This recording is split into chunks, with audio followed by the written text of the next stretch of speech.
talk to Chris. Was shooting pretty good. Also, I only watched what he ended up with. yeah. I seen him make 2 or 3 threes. I saw a couple of Oh, you have. Christy had given me. scored a couple Yeah, in so transition. just told me the order. I think the last I saw, I Maybe just He must have really not played very well in the third meeting quarter. to discuss facilities. didn't see any of that. He did well. Like I said, at halftime. Decision on 5.6. Yeah. I thought, well, they're going to mercy roll these people. Yeah. Never happened. too fast. Hi, Jim. How you doing? How are you? Good. Yeah. This time we'd open up the meeting to anyone who wishes to make a public comment regarding our proposed projects. Even our university team stuff. I think the girls are 1-11. Ramp. Huh? What's the men's record? Adjournment into executive session. No, the men don't have any. Good afternoon or evening. So calling the Committee of the Whole Construction meeting to order. This evening we're here to discuss facilities. The goal is by the end of the meeting to have a base consensus towards moving forward with the construction projects here at the high school and middle school. I'm now going to open up the floor to any member of the community that would like to comment. Seeing none, Melissa.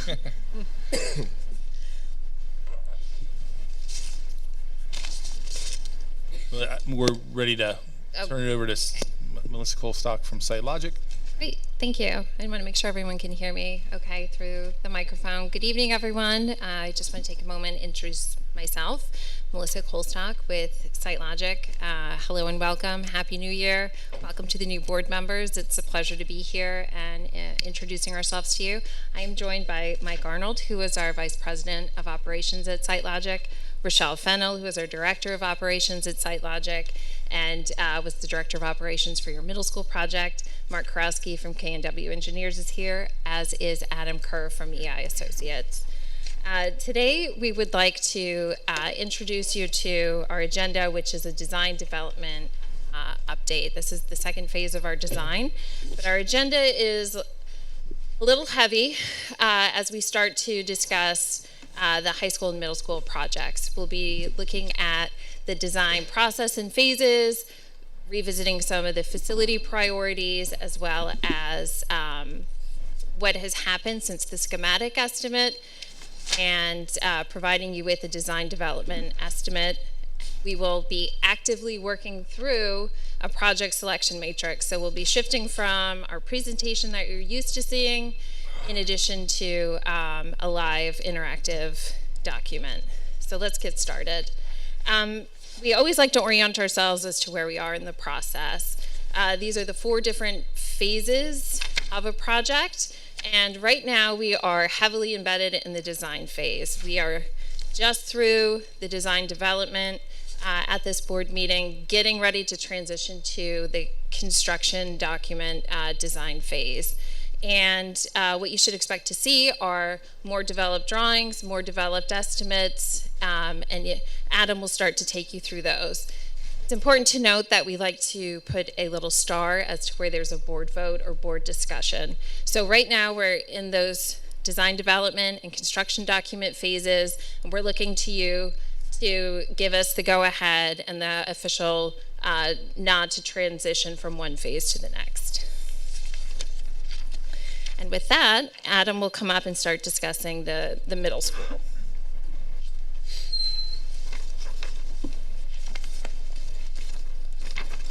All right, good evening. Adam Kerr with EI Associates. So glad to be here and giving you an update on our progress with the building design for both the middle school and the high school. So we'll start with the middle school. In general, what I would say is, stepping back a couple months to back when it was probably September, with the schematic design, really the pieces are the same. So essentially, we have a couple of additions that we've been proposing to the project.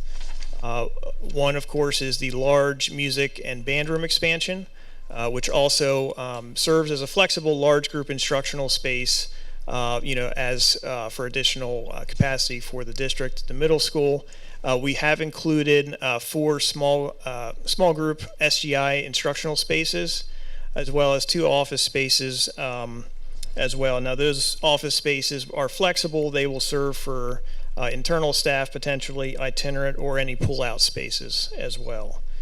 One thing I'll point on this slide from an overall standpoint is we did work to pull out some square footage from schematic design to design development. We'll also chat about that with the high school as well. So we just a little over 500 square feet, we were able to kind of, nip and tuck a little bit, and in an effort really to kind of keep the budget in check and only design what was absolutely required. The other thing I'll point out, that lighter blue color there is some minor renovation work in the administration portion of the building. So to look at that at a slightly larger scale, this is just a slide that shows that minor renovation work. Essentially what we're doing is we're kind of creating a dedicated waiting space and creating where the mailboxes currently are that are not used. We are creating a new window and sliding window as well from that space, primarily for the attendance secretary to interface with students. This is an enlarged view of the band room space. The current program is about 85. We sized it to accommodate between 90 to 100 students. So we did want to provide some additional capacity there in the design of this band room. Again, this space will serve as a secondary large instruction space as well. So there is kind of some duplicate use in this space. We do have minimal sort of what we call building furnishing. So we do a little bit of casework with a sink, but really everything else inside this space is flexible furniture. Even the storage, we have not done build-ins. That is more of a furniture base, so that there's really good flexibility inside of that room. Adam, just for the board, this isn't a tiered band room. This is one level, correct? Correct. Okay. It is not tiered. So this slide shows those 4 SGI spaces. They do essentially close into 2 larger classroom spaces. If needed, those operable partitions can open to create those larger spaces. And again, we have the 2 office spaces there that itinerant internal staff or pull-out can occur as well. And that's inside that courtyard space, as a reminder. So transitioning over to the high school, this next slide, really shows the programmatic pieces. In general, from a high level, nothing has really changed here in terms of the program. We have refined, but essentially the programmatic pieces that we've at a design development level included, we are still showing the gymnasium seating expansion, which also doubles as health classroom space. We do have the FCS STEM classroom edition, the music classroom and stage storage edition, the interior finishes throughout. We are showing some improvements in the student commons area inside that main lobby.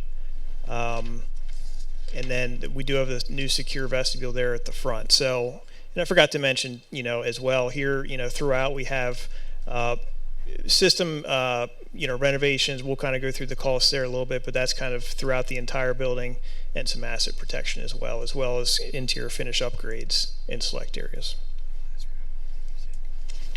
So one thing I'd like to hit a little bit, this is a side-by-side comparison. On the left is the schematic design plan, and on the right is the design development plan.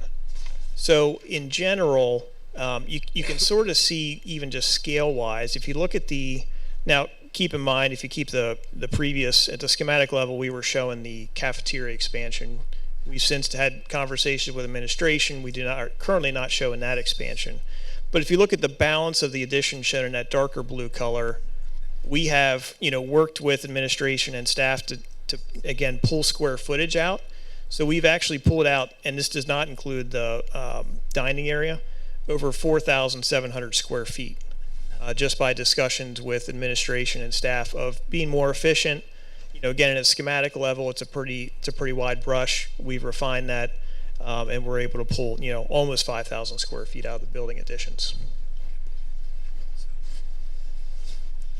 So to kind of run through a couple of the spaces here, this is the music classroom and the music lab, as well as that stage storage area.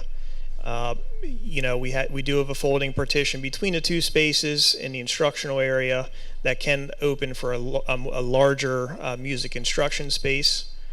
And as we discussed, we do have kind of that working, storage space and an area behind there, behind the auditorium. So the nice thing about this, it kind of pulls all of the music department into one location, and it also frees up existing classroom space as well. What we're seeing here is the nursery and family consumer science addition, as well as a couple conference rooms. Both these spaces are co-joined by a shared storage area. The nursery space does have a single user restroom directly off of that space. And one thing I'd like to point out we call it nursery room, but essentially that room doubles as sewing instruction as well in the afternoon period of the day. So there is some duplicate use in that space as well. But as you can see, the family and consumer sciences, going back to our walkthrough, I think that was July of 22. We walk through the family consumer sciences. We know that that's a priority, and this really addresses the needs there. As you can see, we've have the adequate space to really provide the needs there with a lot of building casework and the cooking needs and the dedicated area for instruction there.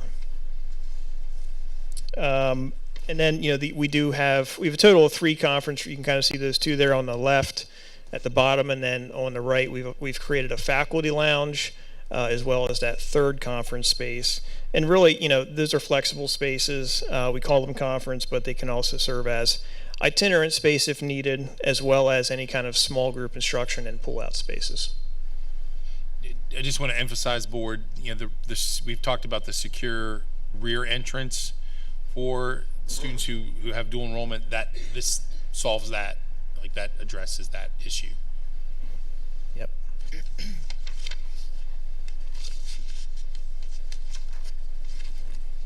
So moving over to the STEM robotics lab and the STEM science room, essentially this portion of that addition off the rear of the building, this creates, essentially a wet lab and a dry lab. So we have, on the left is the STEM robotics lab. The way we designed really both of these spaces is you can see all of the perimeter is lined with all of the built-in furnishings with adequate electric and plumbing. The STEM science lab does, of course, have plumbing around the perimeter. The robotics does not, but there is really adequate power provided throughout. Both spaces have power from above with cord reels that would come down to each of those table locations. The way we show these right now is those tables nested, for instance, on the right against the perimeter casework, but the reality is those are movable tables. They can get shifted around, and that become more of direct instruction space as needed. So we tried to design as much flexibility in these spaces as we could to provide different styles of learning environments. Adam, just to be clear, the furniture would be part of the soft cost budget, correct? And we've calculated that to be able to kind of show, to get what's shown or close to what's shown, correct? Correct. So we show, this shows it fully furnished, but the movable pieces of the furniture, as I was just mentioning, that would be in the furniture budget, but as we'll run through later, that's included in what we call the soft cost for the project. Okay, I just wanted the board to understand, that there was budgeted money to not just create the space, but to fill the space with the things that we. Furniture is going to be a combination of existing and then what you need to supplement. Thank you. So what we're seeing here is the additional seating for the gymnasium. Again, this space also serves as the potential for health classrooms when not being used, for additional seating, whether that's, for games or for, large assemblies. It is separated, the classrooms and the classrooms from the gymnasium are all separated with moving walls, acoustic walls that would provide that a level of privacy from that standpoint. So, again, this concept, adds a lot of seating for the gymnasium. I know that was one of the needs we had discussed. But again, we wanted to try and provide as much flexibility as we could. So this, we are showing that when not extended, it could serve as classroom space as well. Those health classrooms could move, and that frees up other instructional space, which we know is needed throughout. We've also have some new restroom renovations. You can kind of see in the top right there, which essentially are being displaced. So we do have new restroom facilities there that will be renovated, as well as some single-user family and official rooms as well.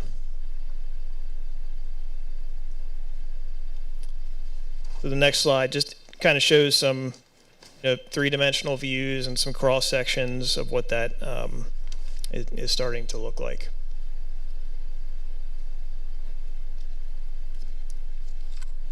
And then finally, as we mentioned, one of the other renovated areas is the lobby. New interior finishes throughout. We are showing a new secure vestibule at the front of the building with direct access into that current lobby outside the admin area. So that is still shown, and in the project we did scale that back a little bit. We are also showing at this point, you can see on the left-hand side of the lobby space, the potential to have some built-in casework and some concessions type area.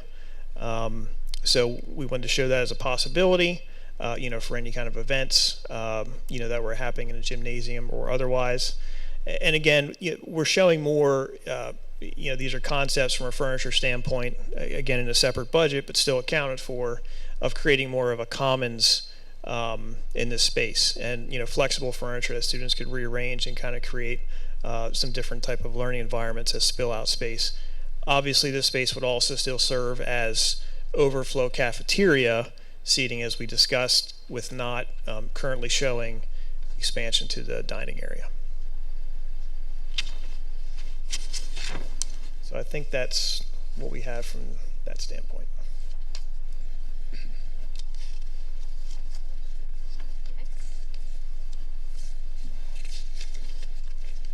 So I'm going to take a look now, a transition into the site work that's associated with these projects.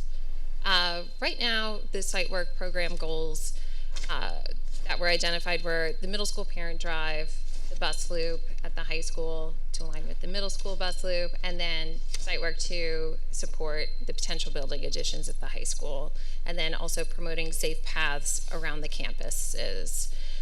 One thing to note, pending the updates from the Shippensburg Borough and zoning, the drawings were not being updated. So our estimates are still reflective of the schematic phase. Since we've gotten feedback from Shippensburg Borough codes officials, we now can kind of move forward and finalize that, and then the estimates will be updated to reflect that. But we can take a look at the high school site work. What you're seeing is site work to accommodate the high school building additions. The building additions are in the darker gray, but really there's not too much. It's mostly moving curbs, sidewalks, line striping on the pavement. We're not really infringing on the hard surface areas right now. We're just kind of making adjustments to the green space around the facility. On the bottom half of your screen, you can see where the bus loop in front of the school will now start to align with the middle school bus loop that's across Everly Drive. The middle school site work really hasn't changed as far as the parent drive is concerned. We can see the drive that is terminating in Everly and coming around into the expanded parking area. We're allotting for about 178 parking spaces, and this accommodates roughly 110 plus cars along that drive for stacking and queuing. Really wanting to kind of clarify parent vehicular traffic from the bus traffic, from any other type of traffic that is kind of introduced onto the site during pickup and drop off.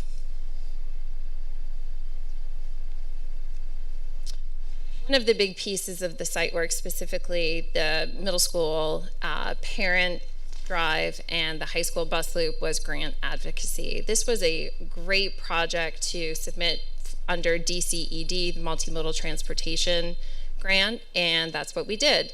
Since July of last year, we have supported the district in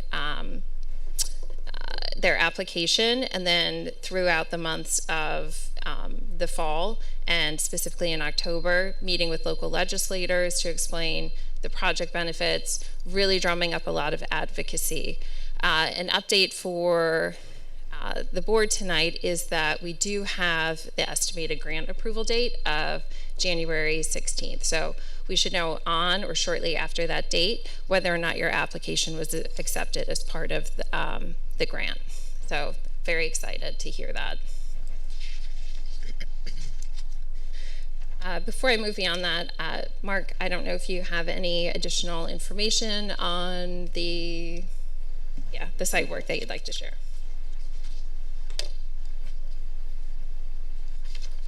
Good evening, folks. Mark Kurowski with K&W. We're the site civil engineers on the project. I guess a couple of things that would be helpful, maybe relative to when Melissa introduced that slide, was where we are in our process. So as you may recall, we went through a process initially, specifically for the work that was happening at the middle school, which has been completed. That project is wrapping up, I think, is in closeout. Currently, we're in the design and permitting phase for the athletic facility. That project has secured in fact, also for the middle school, high school building additions. Zoning relief was obtained in December for the parking relief that was required. So that has been approved by the borough. We just this week secured our MPDS permit for the athletic facility project. So that is in hand as well. Next steps are for the athletics, and actually I believe also for the middle school, high school, we have a meeting with Borough Council. I think it's on the 16th of this month, which would be for approval of our conditional use application, which, if you recall, that was relative to provision of additional parking, as well as the land development plans for the athletics. So we're tracking right on schedule for the athletics. The goal there had been schedule-wise to be ready to go out to bid for athletics, I believe in February. With the idea then of getting bids back in mid to late March, to then have discussion with the board on here are the results, here's the dollars that came in for the bids, do you want to advance that project? As far as the middle school, high school project that we're talking about at this point, obviously we haven't initiated design or any permitting and processes there, other than the zoning relief that we've secured for parking and the associated conditional use, which we're going to be in front of council for here in about 2 weeks. It's kind of the overall picture. Certainly happy to answer questions you may have there, but I think that's where we are on the permitting and approval side of things. So we're tracking well. The short version is we're on track with our schedule. Thank you. And so board, the 16th is a big day for the district between the final approvals and then getting to know the grant application award, which then would free up some additional monies within the project for us to tick more boxes of what can be included in the project itself.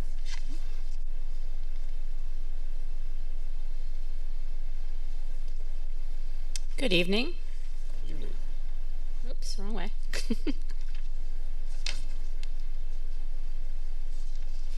Am I not doing this right? There we go. So now that you've seen the update from EI and K&W, so I'm going to go over some of the budget numbers now. So the screen that is up there now is what we showed you back in November of how we establish your overall budget for the program that you guys are looking at, in addition to the stadium and a future elementary school project. So I'm just going to go back over this slide so everybody is aware where the funding is coming from. So the 9.7 is your 2023 borrowing minus your finance costs that is already in place. The future borrowing, the 23.1, will be your 2024 and 2025 borrowing. The 405,000 was the amount that was left over from your 2022 borrowing that can move forward. And then the $361,000 number is what your interest earned was on your 2022 borrowing. We showed them separate. I know there was some discussion last time how you guys wanted to spend that that interest earned, so we kept it on there. If you guys want to spend it differently and want that off, that is fine. But for this presentation, so that it mirrored last time, we kept it on. So all those numbers together adds up to the $33.5 million number you see at the bottom. So we then use that number to get the targeted budgets. Kind of worked backwards. We took out the $3 million that you guys wanted to set aside for the elementary school program.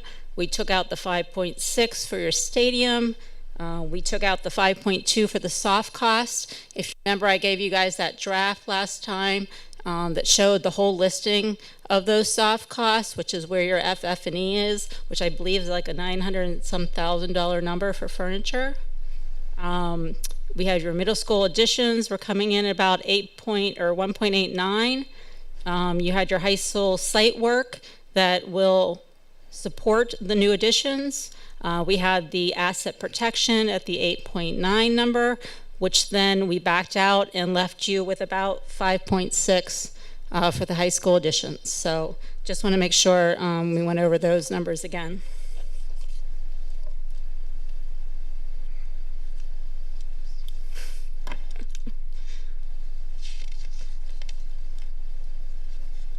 Okay, so I'm just going to start with the asset protection DD estimate budget. As you can see right now, it's coming in roughly about the 8.9. As you see in the yellow, the targeted number is the number that I just referred to on the prior sheet. So that is really coming in right around where it was at the schematic design. Included in that project is some air handling unit and rooftop replacements, your chiller, some addition of some DOAS units, some pumps to support the equipment, some fan coil units, some ductless split systems that will help in your computer labs, your IT closets, and your control room in the auditorium, some VAV boxes with electric heat for your library. It does include the upgrade of your controls throughout your project or throughout the building, and also some miscellaneous structural steel that will be needed, and interior finishes to support the asset protection project. In addition to that, there is some electrical work that will go along with it, switchgear, panel board, some new LED lighting in your gymnasium, and again, associated finishes to support that work.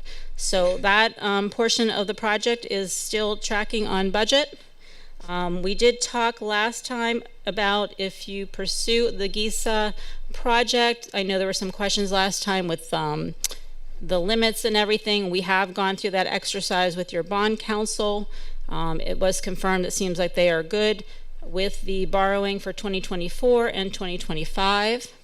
So those are the limits that we're showing there that can be used as a GISA without affecting your debt service number. There is an early procurement package that we've put together. This will help the district have a robust program and get a lot of work done in 2024 in the summer.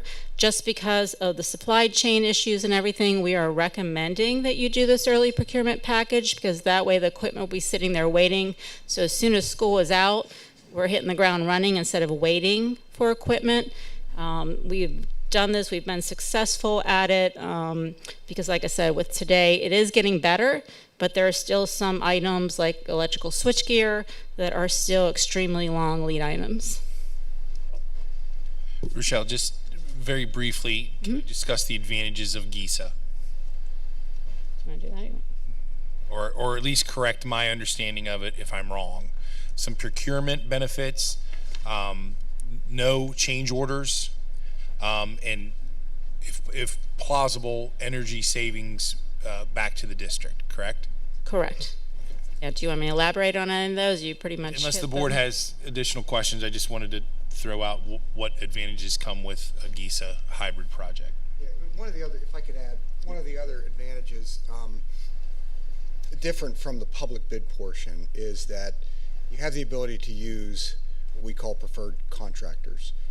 When you do the public bid process, you are locked into whoever the lowest responsible bidder is. But based on GISA law, the work that falls under the GISA law that Rochelle just described, we can provide preferred bidders that the district has had success with, that we've had success with, and have them bid the project so that you know that you're going to have a contractor that you've had a good experience with, good track record with. Because as we all know that there, in our industry, there's good and there's bad. And this is a way to really control that a little bit. And obviously the lack of change orders is another advantage. Thank you, Mike. So I'm just going to go back to this slide real quick. So those categories up there, the additions, the asset protection, the middle school. So what you guys decide to do, those numbers can change slightly. So I just want to make sure you guys realize that you're not, you'll see shortly that we're going to have an interactive worksheet that you guys will ever be able to pretty much build your own project. So, but these were just what, again, we talked about last time, so I just want to make sure you guys were aware of that.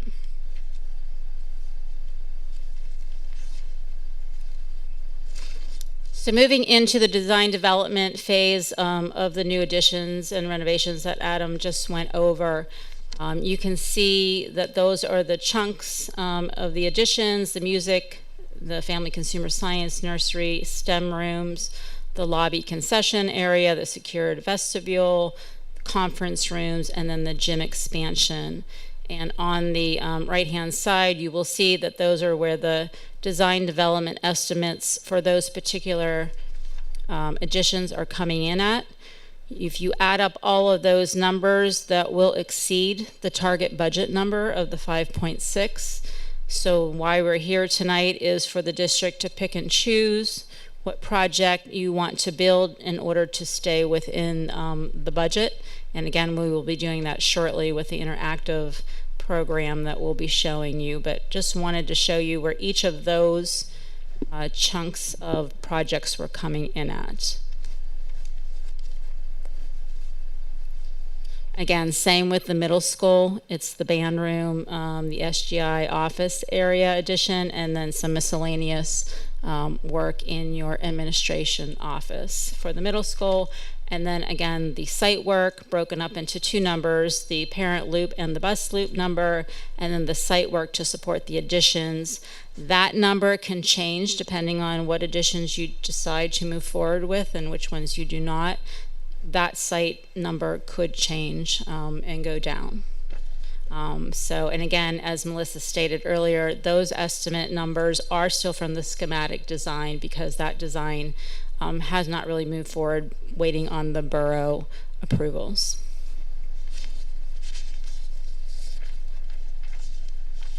So now we're going to move into the interactive part of the project, presentation for the project. So just know that with the numbers presented and bringing over the rest of the money from the 2022 borrowing and your interest earned, the total amount that can be used for the middle school, high school project at this time is the 25.7 number you see there. And again, we'll be able to build what project you want. We can do as many scenarios as you guys would like to see, and then we can go from there. I'm reminded, Mr. Kressler, of last year when you said, "Can't we just get in a room and hash everything out?" So, this is that time, sir. Okay. Yeah, I could. I'm just going to switch screens now and introduce everybody to project selection matrix. And I think, Dr. Stevens, I might need your assistance because I can see the screen, but I can see it's not sharing. Well, while they're working through that, I did communicate out. You're going to see, what we're calling the admin lean base. That was the administrative recommendations for. We need these. We're recommending these. That it includes a pullout of the middle school small group instruction room, and there's 2 conference rooms to free up more money potentially at the high school. And I did pull out part of the band section, and then one of the STEM classrooms. Okay, all of those things can be put back in, and that's what we're here tonight to decide. Additionally, at the bottom of that sheet, you're going to notice a number of other things that aren't originally in the project. Those are things that we've talked about that could be part of the asset protection or improvements. I want us to leave here I want us to have had the opportunity to look at those items and consider whether or not we want to do them now, as they've been identified as high priority things that need to get done. So, we have the project side, and then most of the bottom is that basically stuff that we could do right now that needs to get done. Either way, if we don't address it in this project, those are things that we're going to have to do anyway through a capital projects effort. Okay, so part of the rationale is, depending on what this matrix works out to be, there may be some sum of money that we can then say, well, let's do this item on the list below in this project. Thank you, Mr. August. And that was a great introduction to what is populated within this workbook, but I'd like to show you a little bit of how it functions. As Mr. August said, along the left-hand column in that admin lean base, that is what your administration is recommending. So anything that has a red dot next to that scope line item, that is selected within the project. Is it showing? And I apologize for the unfortunate formatting that I can't adjust as we work to do this. I can try to zoom in, but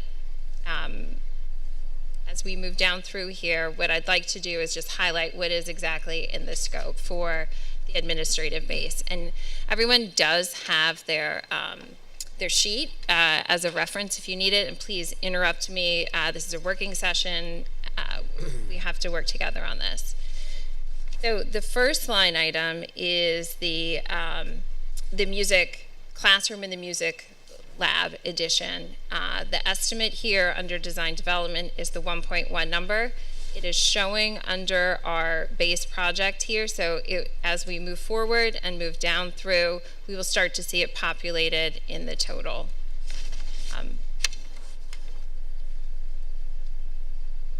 The next scope item that's included in that administrative base recommendation is the family, consumer science, and nursery room addition, as well as that rear secure vestibule. That is $2.5 million. We are skipping over the STEM science classroom edition, but we are including the STEM robotics lab and tech classroom edition. That is $444,000. Next, we have those 2 flexible conference rooms that are adjacent to the nursery and the family consumer science. Those are $258,000. We also have the secure front entrance addition at the front of the high school, as well as the concession/cafe in the lobby area of the high school. We have the asset protection projects, the HVAC and the electrical. scopes that Rochelle highlighted previously.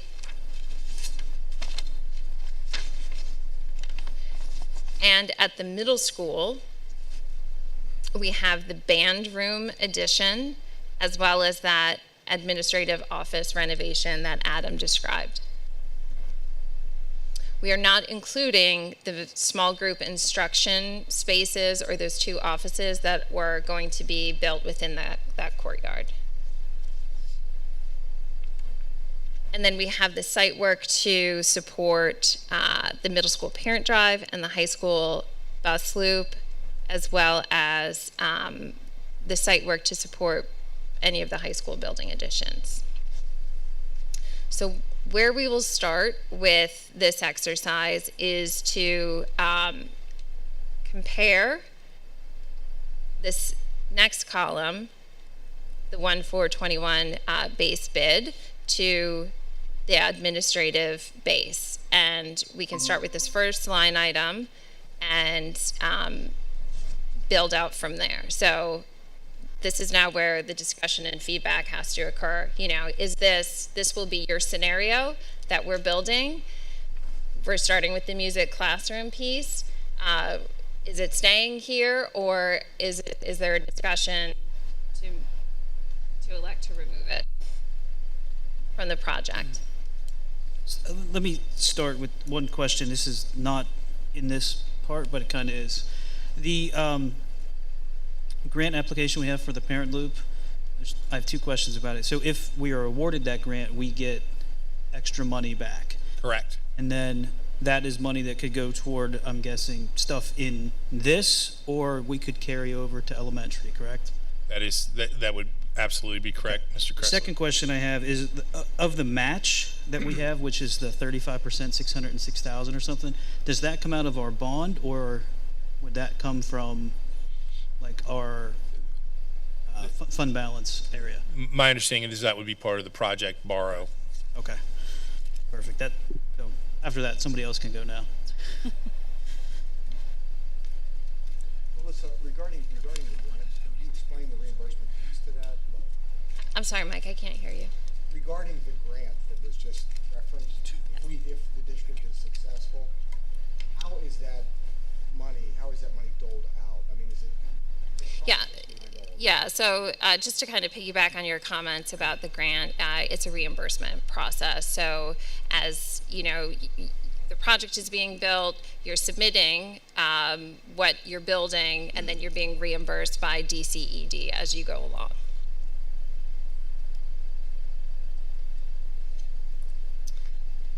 All right, so I'll go again.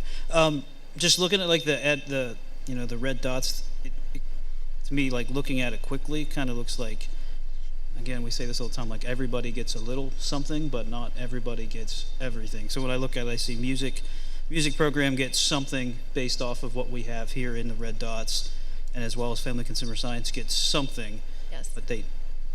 And to your point, my attempt with that lean base was to finagle some more money to the high school by not having the SGI part at the middle school. The middle school's gotten a lot of love, in my opinion, recently, and we have a lot of needs at the high school. So it's not that I didn't want to have the stage storage. I think that's really important.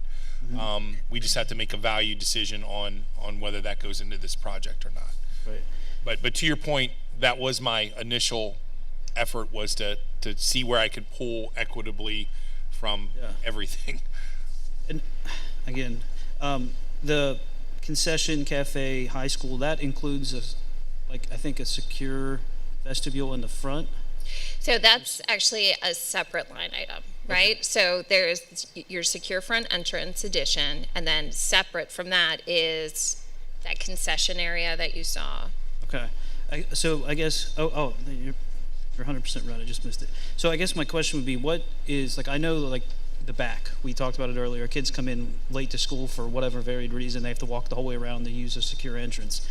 So what's wrong with our front entrance now that needs, like, renovations or changes to it?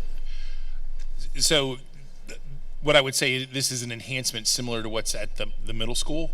A lot of times, parents, like the traffic to get into the building, like we're buzzing people in, and once they're in that lobby, like they could theoretically enter the building at large. This is a more secure version of that, where if they don't need to come into the building, they would be able to drop off something if they need to drop off a lunch or paperwork. They don't have to enter the building, so it reduces the amount of traffic that needs to come into the building, and also gives us another buzzer into the lobby area itself. Yep, that makes sense. So now is the time, board members, to provide feedback on the lien items, the lien-based items, and to share like your comfortability using it as a starting place. Like, is there anything that sticks out to you that you're like, absolutely not, or this is a must-have in my opinion?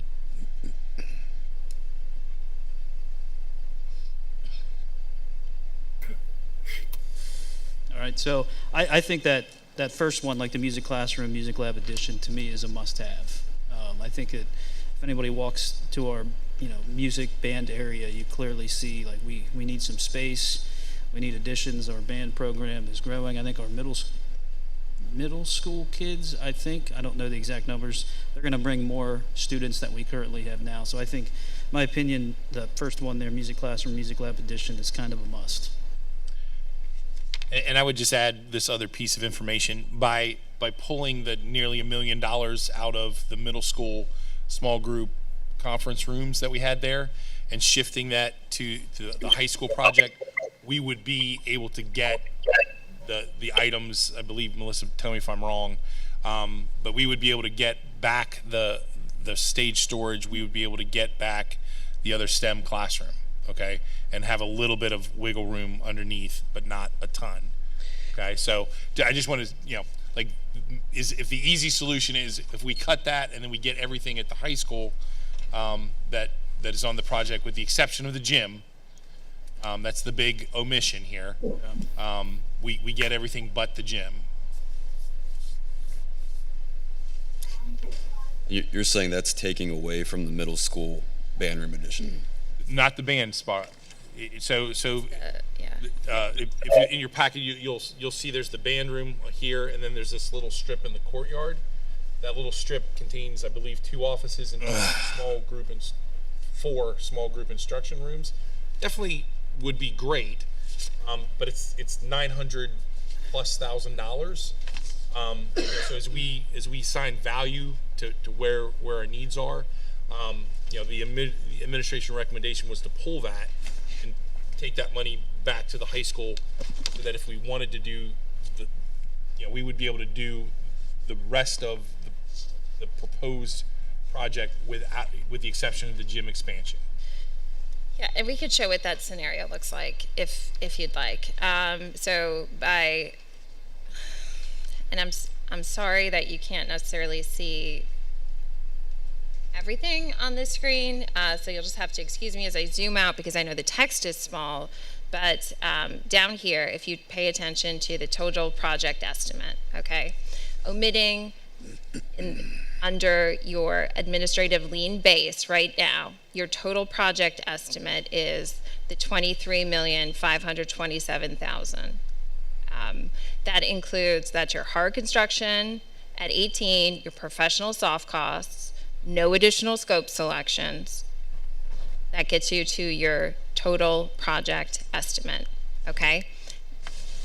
What you have to play with is about, and I'm so sorry because of the functionality of this, the difference to your total project budget of $25,741,000 is about $2.2 million. So as you add scope into your project, you'll start to see your buffer of $2.2 million go down. And I'll show you what happens as we do that. Through this scenario, I will do exactly as Mr. August has suggested, is I will add the music stage storage, and I will add those STEM science classrooms back in. So you're omitting program from the middle school and you're adding it into your high school through those additions. And now you can see what that does to the total. Your hard construction costs are just over $19 million. Your professional services and soft costs are added in. We've added those programs to now equal $24.3 million. You've now reduced that difference between the top of your budget, and you now still have about $1.3 million left, potentially.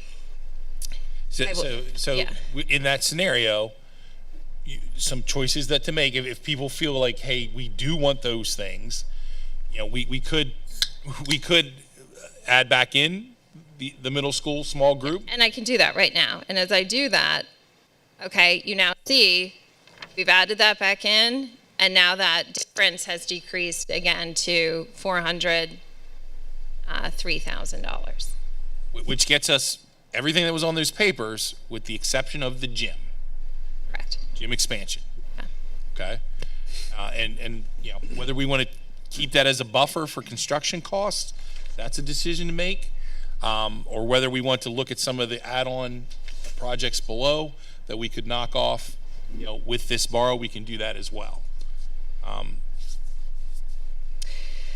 So can I ask a quick question? Can you explain to me how this spreadsheet works when you're adding in, like if the board would say, add in this or add in that? You said the professional cost, professional services and soft cost, they remain the same.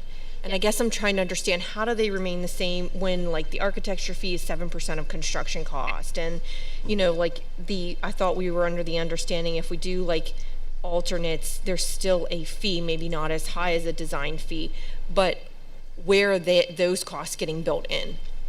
So those soft costs would be adjusted based on the selection. I can't adjust those in real time with you right now because of how we have to build the program. That update will have to come after this, but this budget number is the professional services and soft cost number that we were using throughout your schematic phase for what would potentially have been a bigger, larger program. The only thing that we haven't captured is the cost to design alternates, because we don't actually know what EI would be designing as far as alternates. We don't have that fee factored in. So right now we're using the 5.2 as like our placeholder budget number. We know it's negligible how much is going to go up or down depending on what the program selection is. Okay, yeah. It's a very good question as we get into the back half of the bottom half of the sheet when we're talking about alternates that you want to maintain. Because if you decide to continue to design those alternates towards a bid event, then there would be design fees associated with that. I just want to make sure the board is clear of that they're not seeing this number and thinking, oh, this is the maximum, because that number still could change. Yeah, and yep, we were heading right down that road to explain that. Yeah. What is a good number like to just have as a placeholder when it comes to change orders and maybe some unforeseens because of going to that budget? Because I'm not comfortable going to the budget when we still would have some of those concerns. Yeah. So with respect to that, the formula that we usually use for the public bid portion, which you are prone to change orders on that piece. What we typically do is on the amount that is associated with an addition, we typically carry about 3%, because typically additions, you are not subject to change orders as often as you would be renovations, because you're not discovering unforeseen conditions other than your soil conditions. So we would do a calculation as far as the renovations versus the additions. Typically that's going to land you, and renovations we typically carry about 5%. So historically we would carry about a 4% of your hard public bid construction cost in your soft cost total or potential change orders down the road. Which is what is currently in the 0.2, right, 4%. On that middle school edition, so what you went over on page 6, we're taking out the 4 small classrooms. I mean, they're not big. So if we do a little compare and contrast here, so on the left with the red dots, that is out currently of the administrative. Right now, it's out. Yes, but right now, how I have it selected with the black dots as we build the scenario, it's currently in the project, and that's part of the difference that you're seeing for this total project. All right, then on page 11, you got that where you moved, you got them 3 classrooms in the high school. Are they out too, or are they up there in the high school building addition? So, By the gymnasium? yes, I'm just gonna scroll up. For the high school, what is omitted is as far as a classroom, is the STEM science classroom edition. So in the presentation, if you're looking at it, it would be the classroom on the right-hand side of your page. How big, you're cutting that hallway down, how big is that gonna be then? I'm sorry, I couldn't. Cutting that hallway down if you put them classrooms in. How wide's that hallway? So we'd be shifting it over, Mr. Bard, Into the courtyard? into the courtyard. Yeah. So if we would not do the bleachers above the gymnasium, why couldn't you just put them 3 rooms right in the courtyard? So I think I have to look at the site plan. What page are you on? I'm sorry. 11.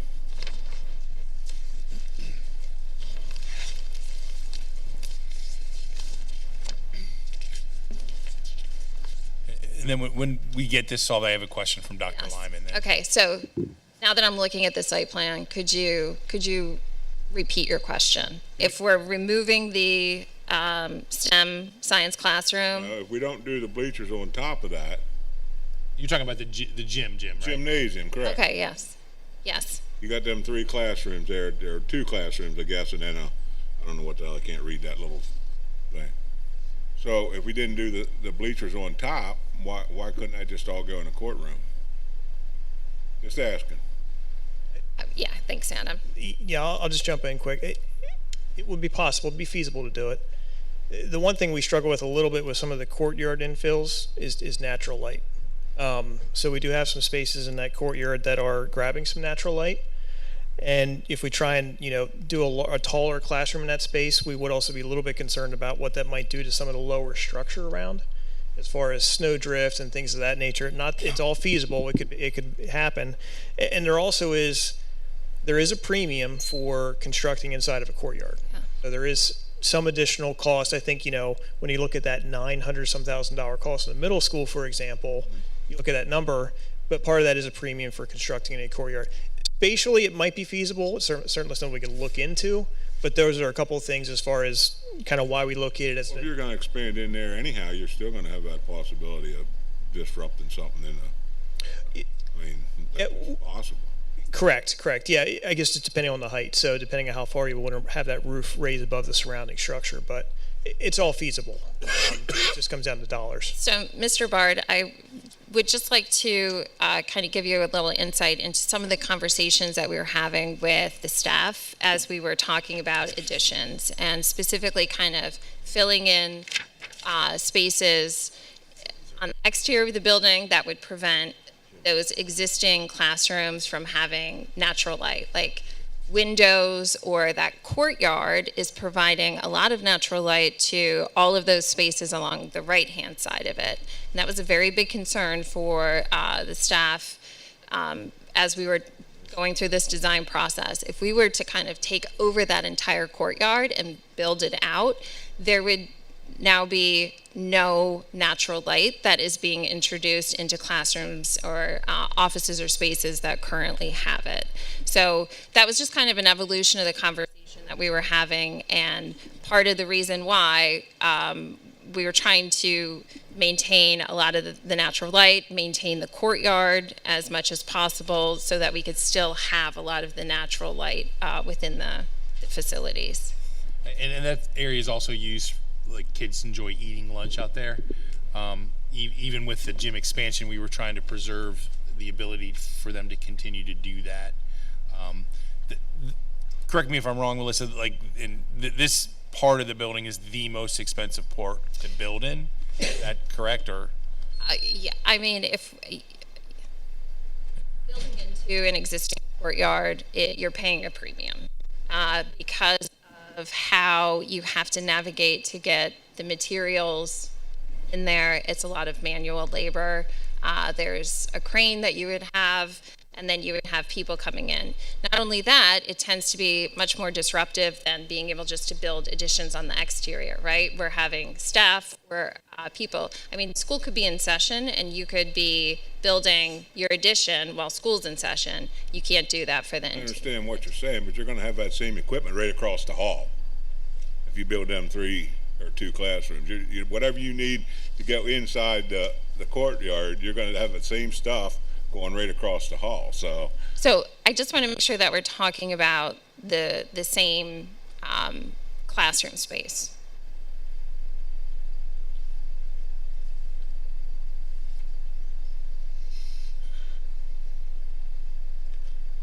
And I want to make sure you can see the presentation on the screen as we share it.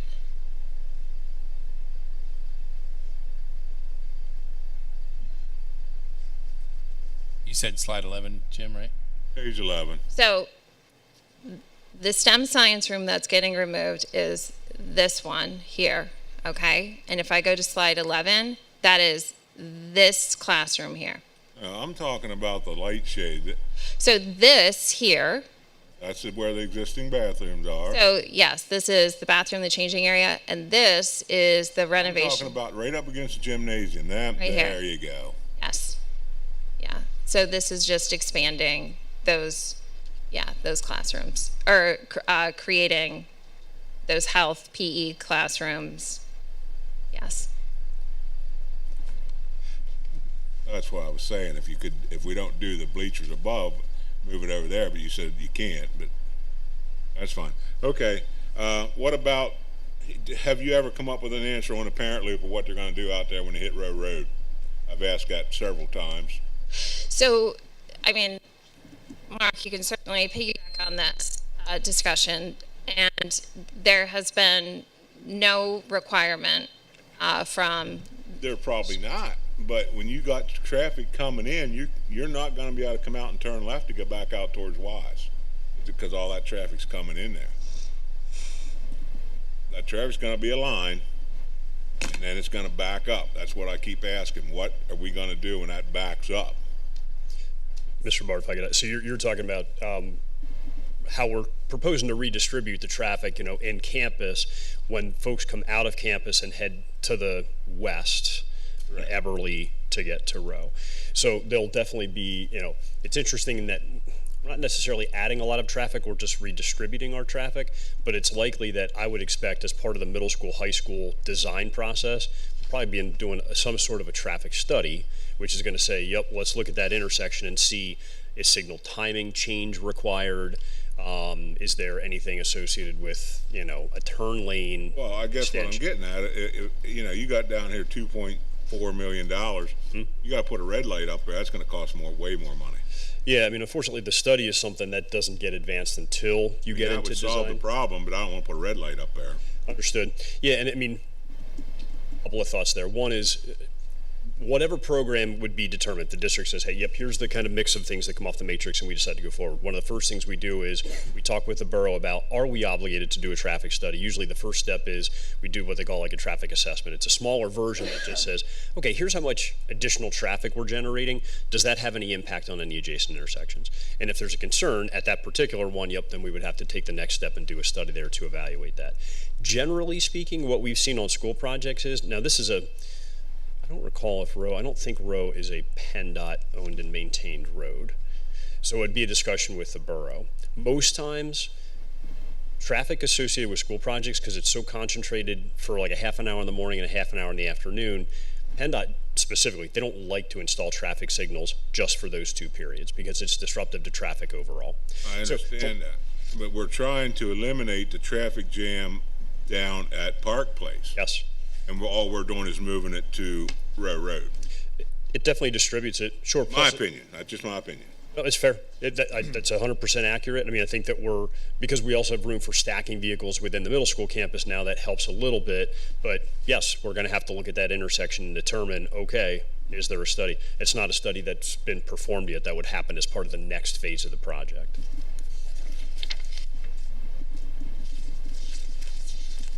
Jim, are you okay if I ask Mr. Lyman's Dr. Lyman's question? I'm good. Dr. Lyman texted me a question.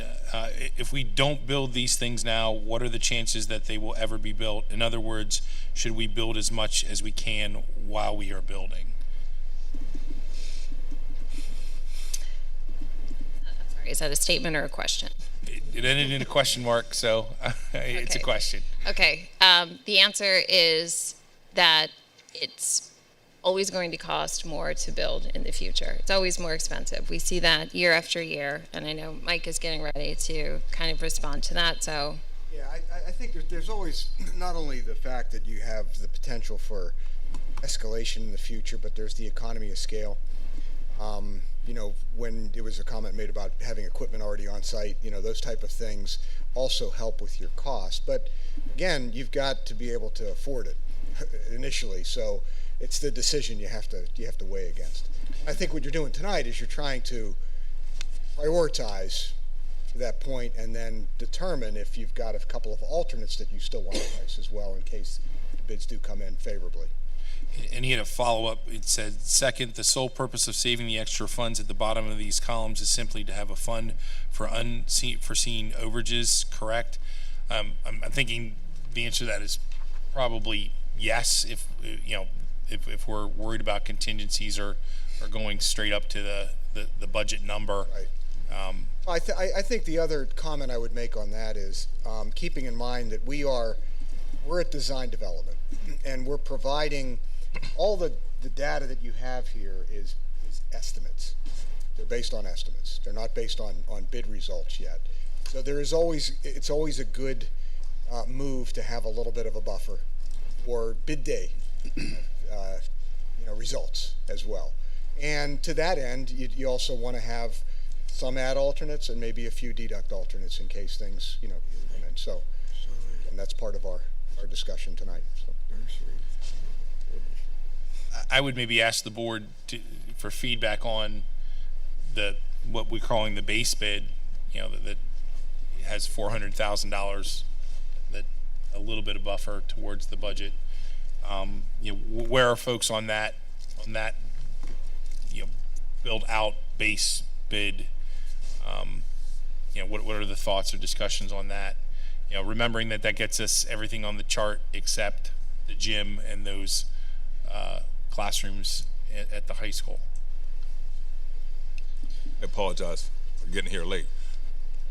That's a nursery room. Yeah.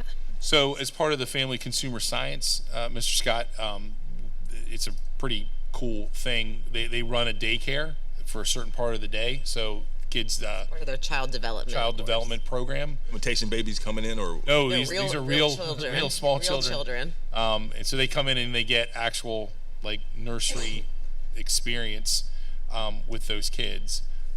It's I think part of what attracts a lot of the popularity of those programs, and it's pretty good for those kids too, who aren't in school. we have it now. We're doing it now. We do. During COVID, it was kind of shut down, so we're trying to bring it back and get us back to where we were with that program. Fred, to answer that, a long time ago, when I was a senior in high school, I took that class, not by choice because I got there and I didn't need much else, but it turned out to be one of my favorite classes.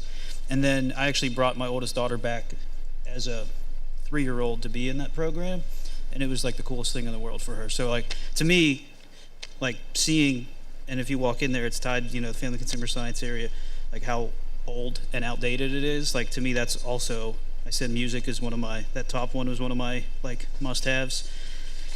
That family consumer science nursing room edition, as well as the rear secure vestibule, to me that also is definitely one that I think we really should do. And it's a required course, every student in our district. I'm not objecting to it. I didn't know what it was. So, moving around, do we want to go kind of around like round robin to check on I think it's probably comfortability? best. So as far as comfortability with moving forward with the lean base items, we'll go around.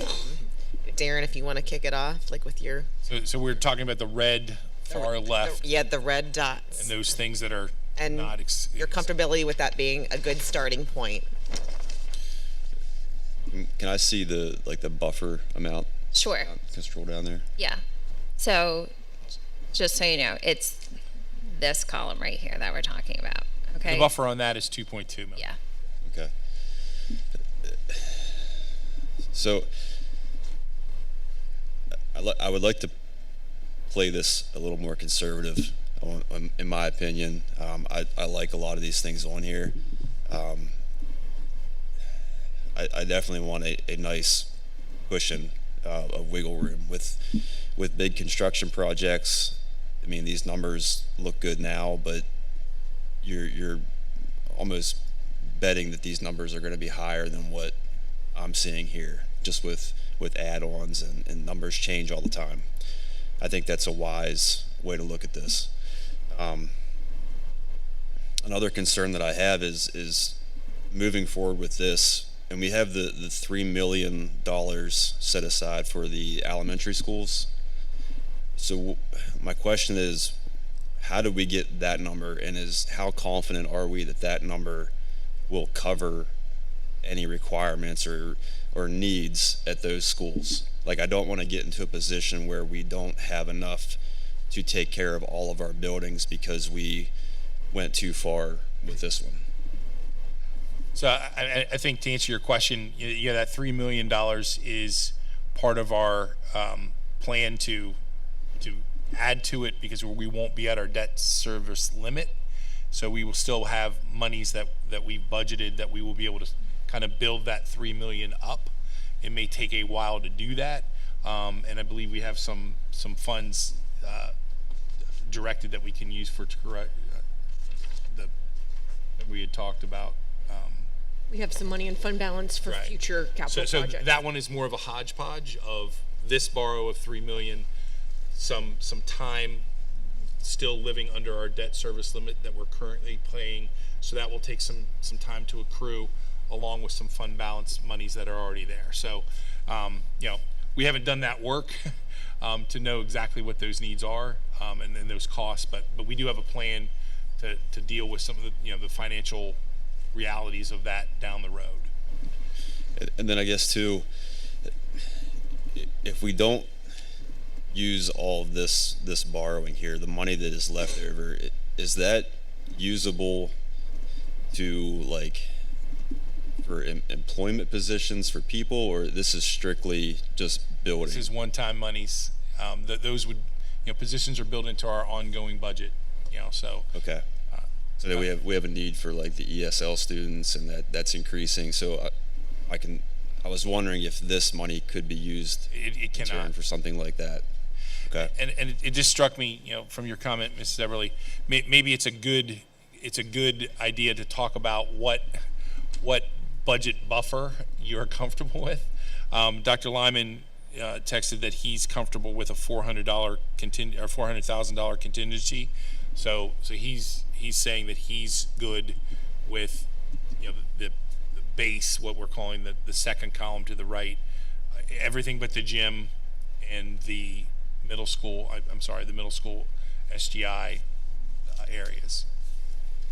And that's currently what we're looking at here. Under the base selection, you have everything that's selected. So it's That everything. does include the middle school. I'm sorry. Yes, it's My bad.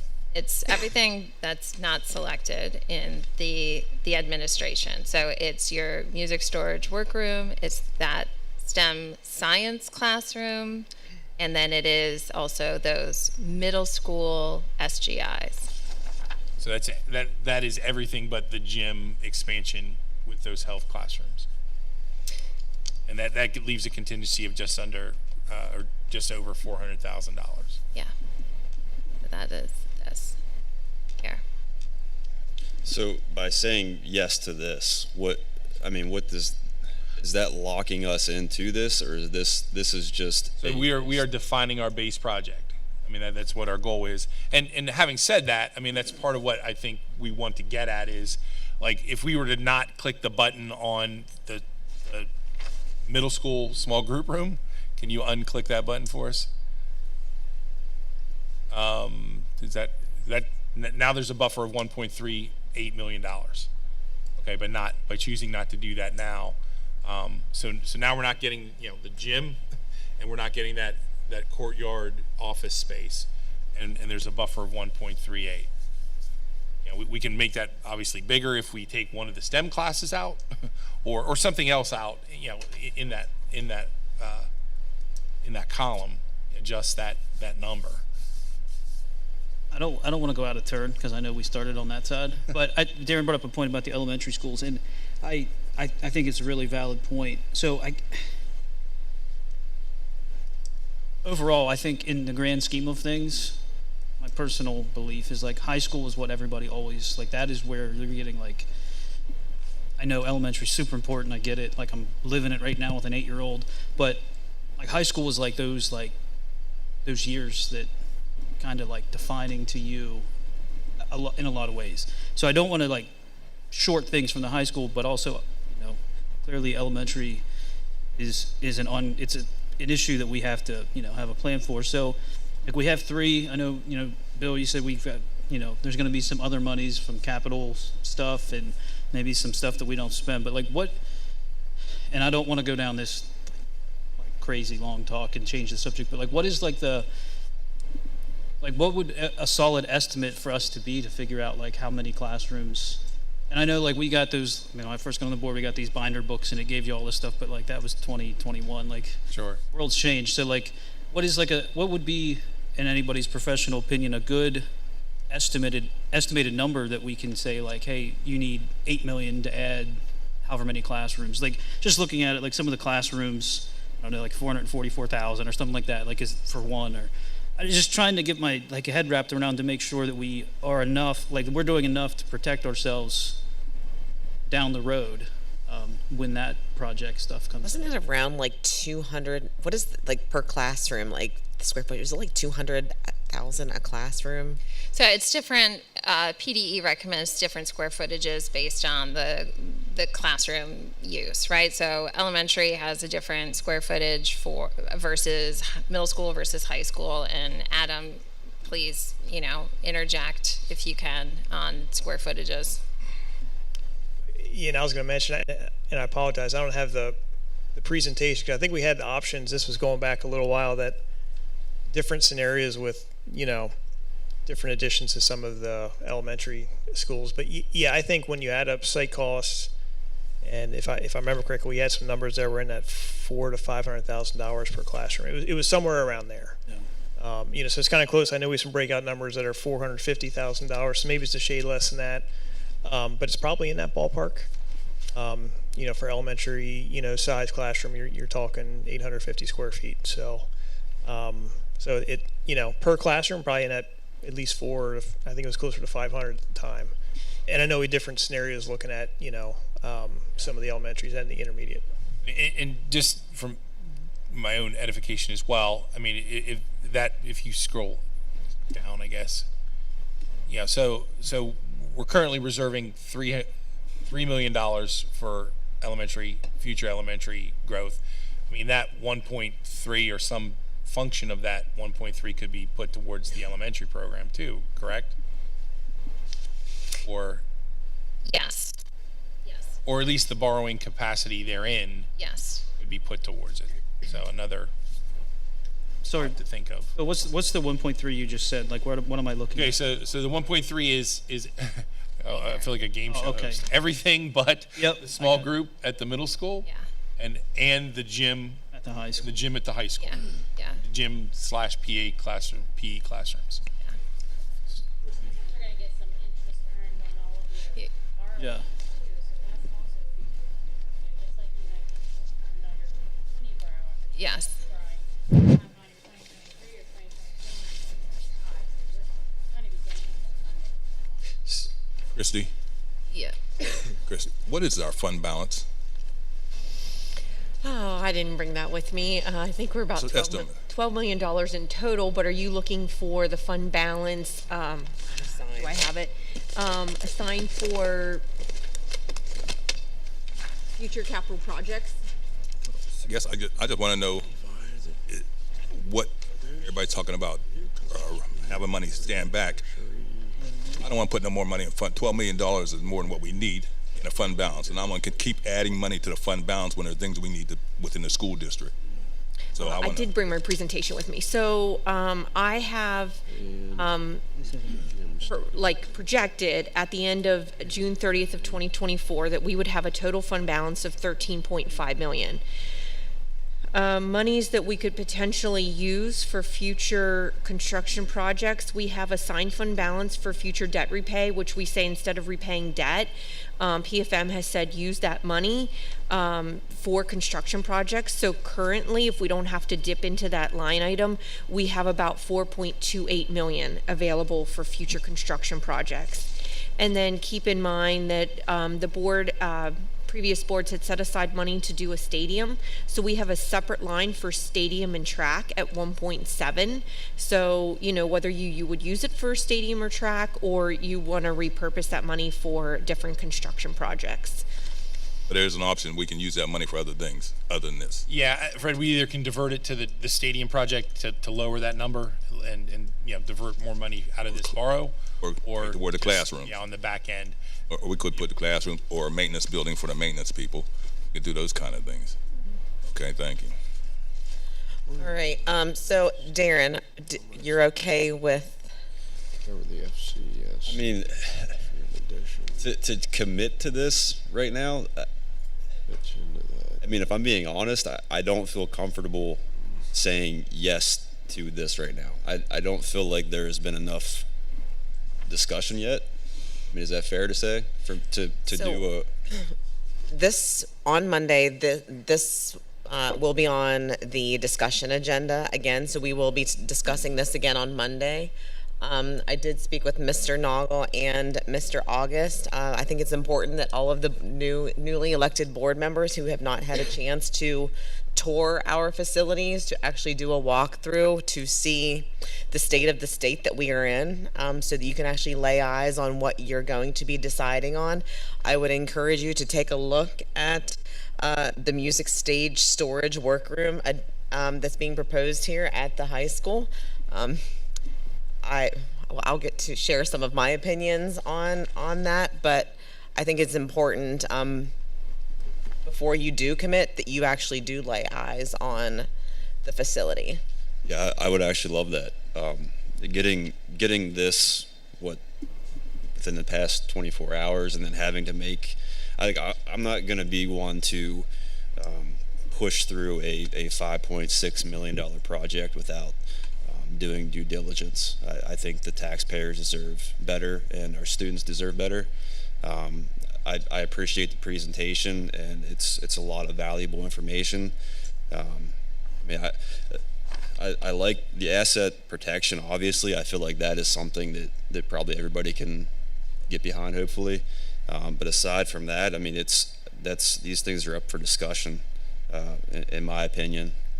Until I get the chance to physically see what we're dealing with, I would love feedback from the people that are in these buildings day in and day out, as far as their needs, and that's how I would like to make my decision on these kinds of items moving forward. So we will get a tour on the books, so new board members and old board members alike, if you want to, so we can try to coordinate something, right, Mr. August? Yes, ma'am. All right, Mr. Scott. Yeah, getting over here. I'm sort of like Donovan. I'd like more discussion about it. But how long are we going to discuss it? I like a limit. To know when are we going to do. I mean, the time's going, money's going up. I don't like to sit in a buffer just sitting here waiting. Mr. Scott, that is tonight. This is the comfortable. I can't even talk. Okay. You know what I mean. So to move forward, to stop talking about it, Okay. and to do something. So that is what tonight is. Are you comfortable with the red items on the left-hand side to move forward as a starting place? It can be changed, things can be changed later on. If you want to propose something, that also depends on your comfortability with how close you want to go to the budget. Like 400,000, that's cutting it way too close for me personally. Yeah. That's not being conservative enough. When our last project, we were well above that. I just don't think that that's a good number, but I'll share my opinions later. But today is kind of, are you okay with what is there as a starting point? Also knowing that, on the 16th, we're supposed to hear back from the grant if we got that for the parent loop and bus loop. We could be receiving, $1.3 million back that we could also possibly add other items.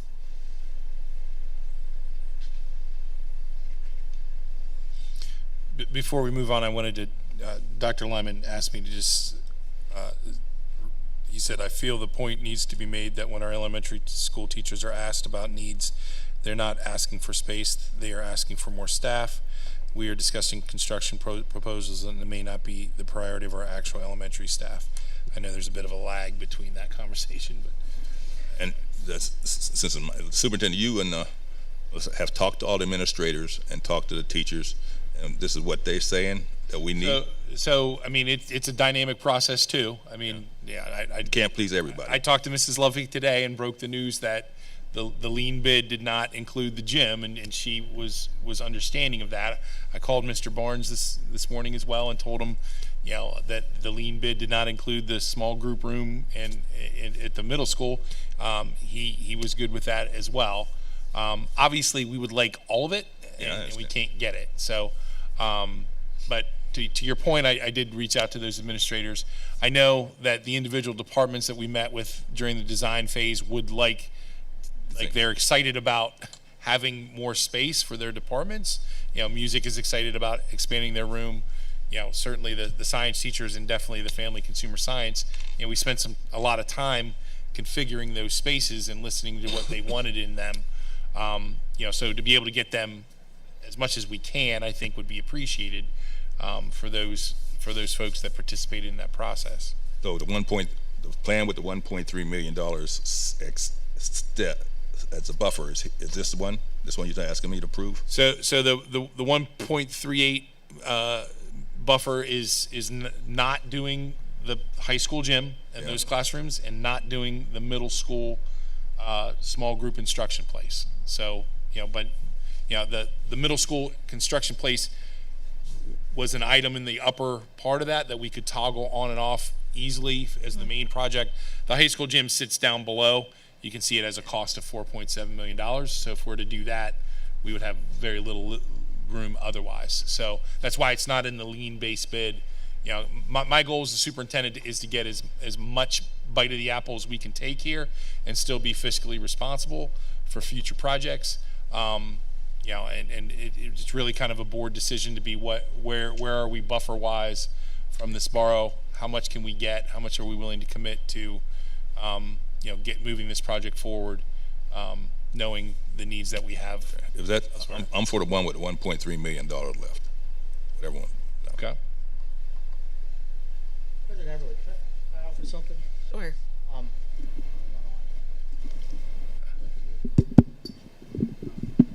So some of you don't know me yet. I'm Dave Jones from Stock and Leader. I do construction with a lot of school districts. Another way I like to work with school districts to think about this is when you look at this list, we have to tell the designers what you want to start with. And there may be some things you really want to have in there and you need. There's some things you would love to have, but they aren't necessary at the end of the day. And you can designate those as alternates. You're going to pay a design fee to get that in the project bid, but you can see how much they cost. And at the end of the day, you can say, we don't want to do that because it costs too much. So while this is a list of things that the administration has brought to you, if the board thinks that something's more important or less important, I think that's really the question they're asking, so that the design professionals can start down that road to get you a set of drawings and get you better estimates. And then you can designate items as, well, this is a deduct. If we take this out, how much do we save? And this is an add. So I don't know, let's say, and I was a wrestler, so I'll say the mat hoist, all right? So that's a $27,000 item. I mean, you may decide that the kids can throw that on their shoulders and take it back to where it needs to go, like we did when I was in high school, all right? But you can get a price for it, but you don't have to build it. So that's, you can, this is a great tool to start building, but the numbers sometimes get you bogged down. And as to what the exercise is, I think here tonight is, what's important to you as a school board to include in your project scope, and what's not, and what are in between. And then you can give direction. You will pay design fees associated with the alternate design, but at the end of the day, you don't have to build it. So I think that's kind of where I wanted to suggest is, if you take away the numbers from this and think about what's important to you to go in your schools and what's not, that may make this a little bit of an easier exercise to get you where you need to start. And then at the end of the day, you work backwards with the numbers. Thank you, Mr. Jones. Mr. Carey.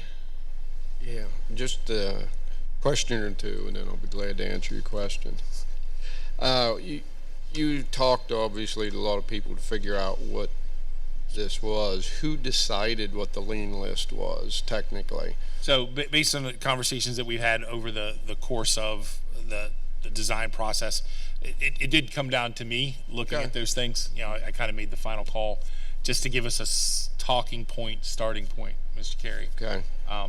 You know, obviously it's not a definitive list, and it's here. Talking to your principals and saying, hey, if we have to cut, what's it got to be, or what?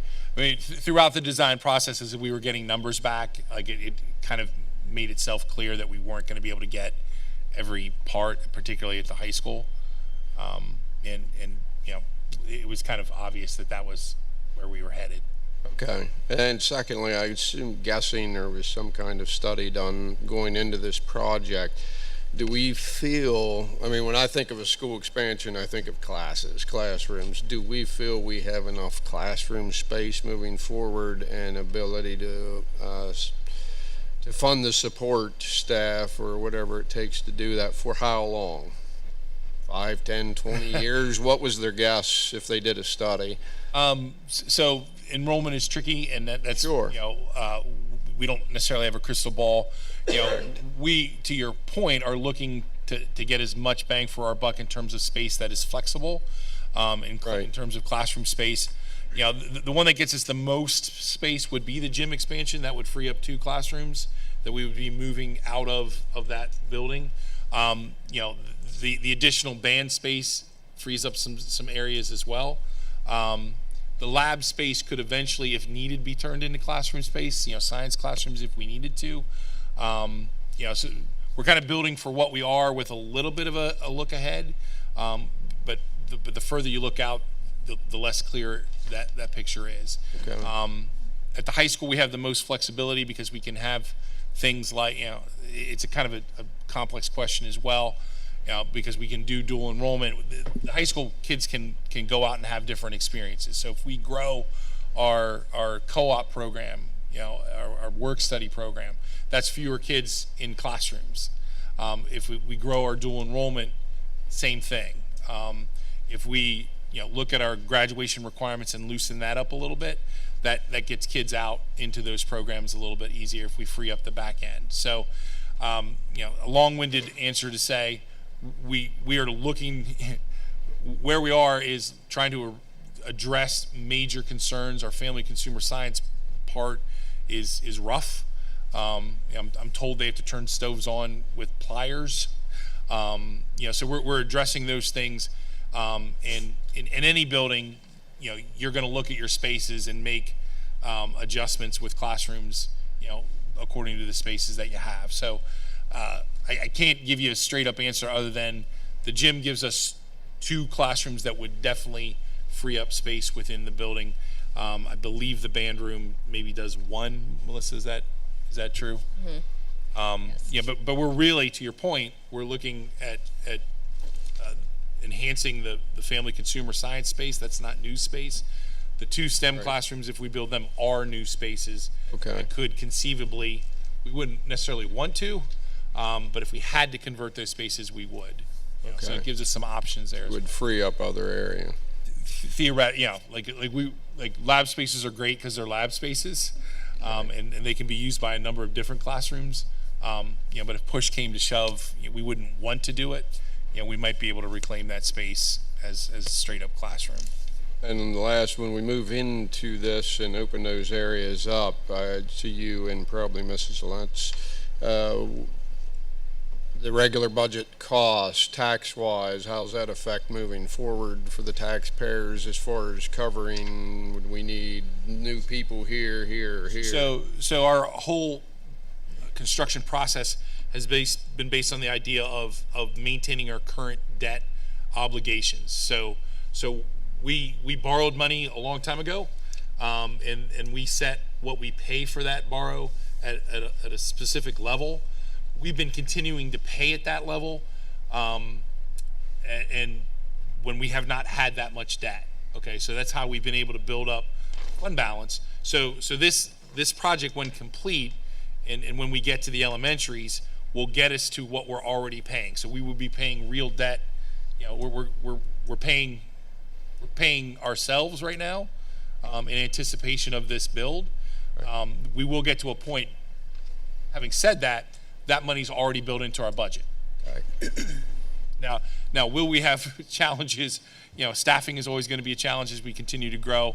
I don't want to sugarcoat that too much, but this is not us. The board, I think wisely, has not decided to raise our debt service, which would be recurring debt, from year to year. Okay.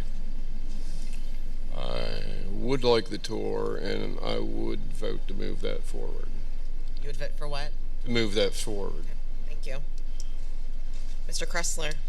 Yeah, so I guess the first thing is, I just have to say, I'm wholeheartedly disappointed that I can't get behind a gym renovation, because I know it's something that I totally understand. I ask about numerous times and probably drove people nuts, but clearly, you look at it, the cost that comes with it pretty much takes up everything.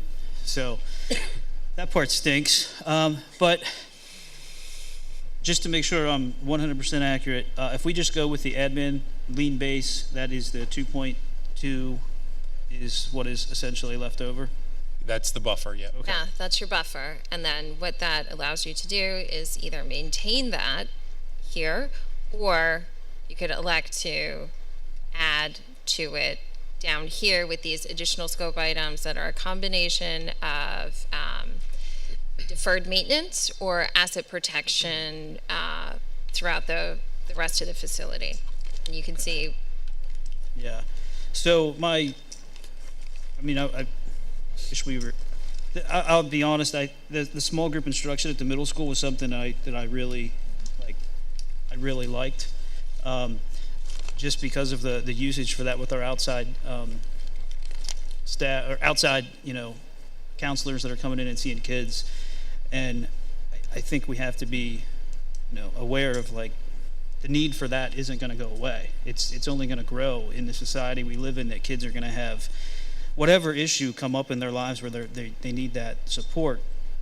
So I wish that was something, and I don't know, that's a question. I don't know, I remember at the high school here, it was an issue, was space for that, and I think we've got that handled better with new admin building and moving stuff, so that helped. So that is one that I would that one hurts me. So putting that back in gets us to that $400,000 Yeah. buffer, which is tight. Yeah, so that's my other thing, is I don't necessarily love that, because it's like the rock and a hard place thing, because I go into okay, we have 2.2 based off the base lean thing, and then we've got the buffer that buffer is 2.2, and then I think, and I cross my fingers and hope that on the 16th we get really good news that we get awarded this grant, and I'm not that good at math, but I think that brings us to roughly 3.3 million I think, if I add that grant. Yeah, I'm sorry, I didn't quite hear what you said. So If we if- get if the we- grant, we get just over, yeah. So if the grant is like, I don't know, I wrote it down, but it's like 1.1 or 1.3, something like Yes. that. Yep. So if I add that to the current buffer that's on the base here, that's like 2.2, then I'm like, okay, we're around 3.3-ish. And then we've already said, hey, there's 3 million. So I'm like, okay, now we're at like 6.3 for elementary, like that we would have back for elementary, which probably still isn't, I don't know what the number is. I think that we're probably, old numbers tell me that it's like, this is high, so this, I don't know. Old numbers tell me it's like 6 or 2.7 roughly from somewhere to do like 4 classrooms, elementary level. And I know that's a little higher than Adam mentioned earlier, but I could be wrong, could be right, whatever. Yeah, and actually, Mrs. Wolfinger kind of brought up some facts. So the number I threw out was a hard construction. I think it was about that 4 classrooms for about 2.8. That included soft costs, which I didn't mention earlier, and some site costs. So then if I double that, then we're looking for 8 classrooms, about 5.5. And then, yeah. So I think that while I would love to do that small group instruction, and I would love to do all these other things, like I really think that we should, like, my opinion is hold that 2.2, cross our fingers like crazy on the grant, and that we get that 1.3, and then carry over that 3 million, and then add in the interest that we're going to earn, as was mentioned, off the borrow. And I think that's a pretty conservative idea that we can get to, hopefully really, really close to enough. And if we really get into a pinch, then I think you look at your fund balance, and for like some of those capital projects, if we really, really, really get to that point. But I think, in my opinion, that gives us a reasonable plan to address a lot of needs at the high school. We already have addressed a lot of needs at the middle school, and I think it gives us at least the ability to think that we're getting close to addressing a lot of needs at the elementary school as we get to that. So I say farewell to the new gym or updated gym. It hurts, but If I just to be clear, Mr. Kressler, are you advocating for just the lean, admin lean? Just the admin lean, and I would just say that money that's left with that buffer, with the grant that we hopefully get, with the interest earned, and the 3 million that's already been set back, that hopefully gets us close to elementary. And this isn't Melissa, you do a great job giving us our timeline of things, but elementary also, like, clearly it's going to happen. So like, what is our super rough estimate that we would be to the point where we start talking about that? Because again, I'm like sitting here saying like, hey, we get to maybe $7.5 million, $8 million, but like that may not be enough. So like, how quick can we get to? And I know we are literally spent an hour and 40 minutes already just talking about this, but like, how close are we to addressing or being able to start addressing elementary needs? So we've already started to do that, Mr. Kressler, by reclaiming classrooms from pre-K. Yeah. Okay, so that stems the tide a little bit. I think to Dr. Lyman's earlier comment, I think I shared a graph showing the number of teachers we had at each grade level. Like that is as important a part of the question, because that's how we get to the classroom size or class sizes that we feel comfortable with.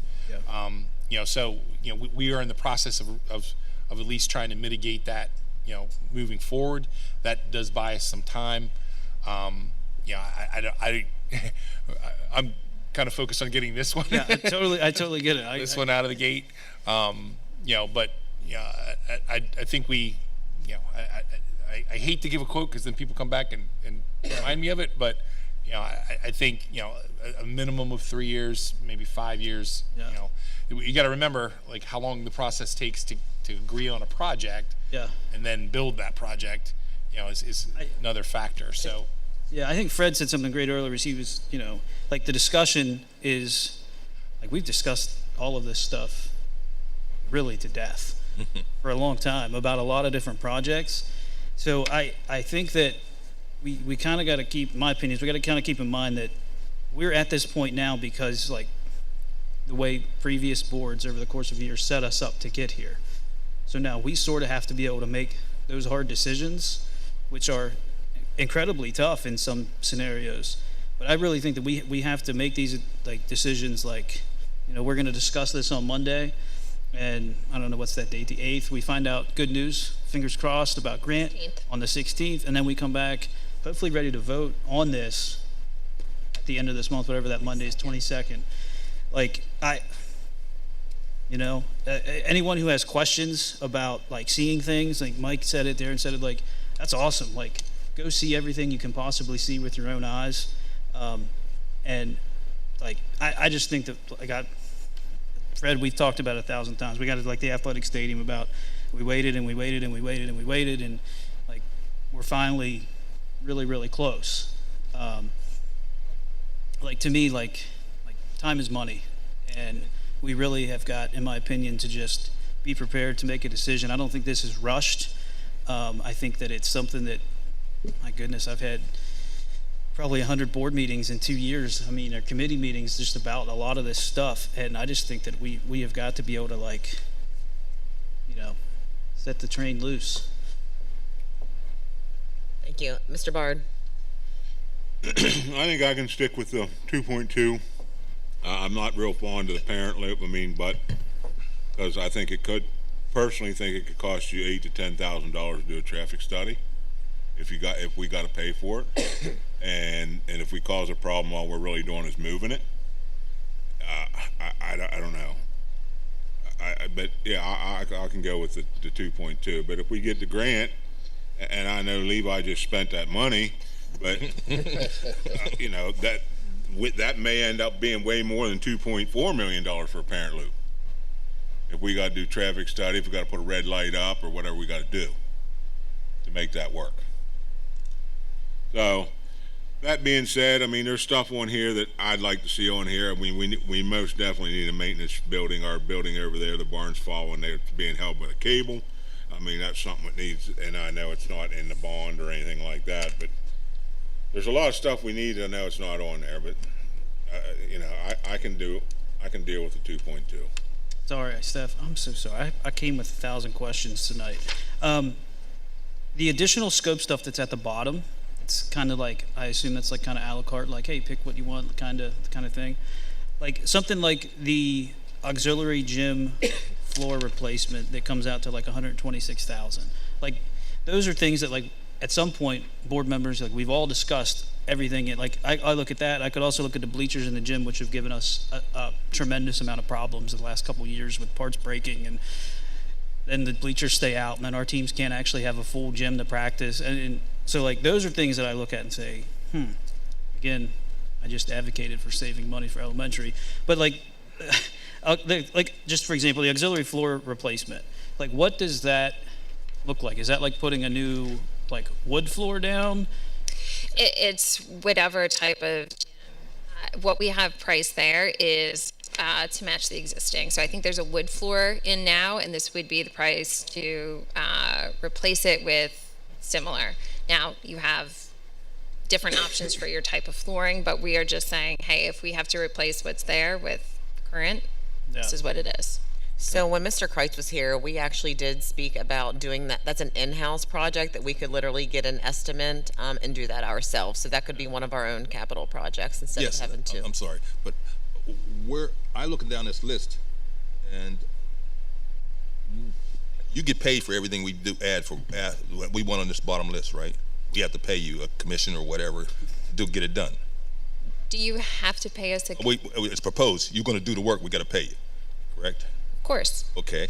Then where is the things that we can do in house that we have? So to answer your question, I mean, we can do it all in house.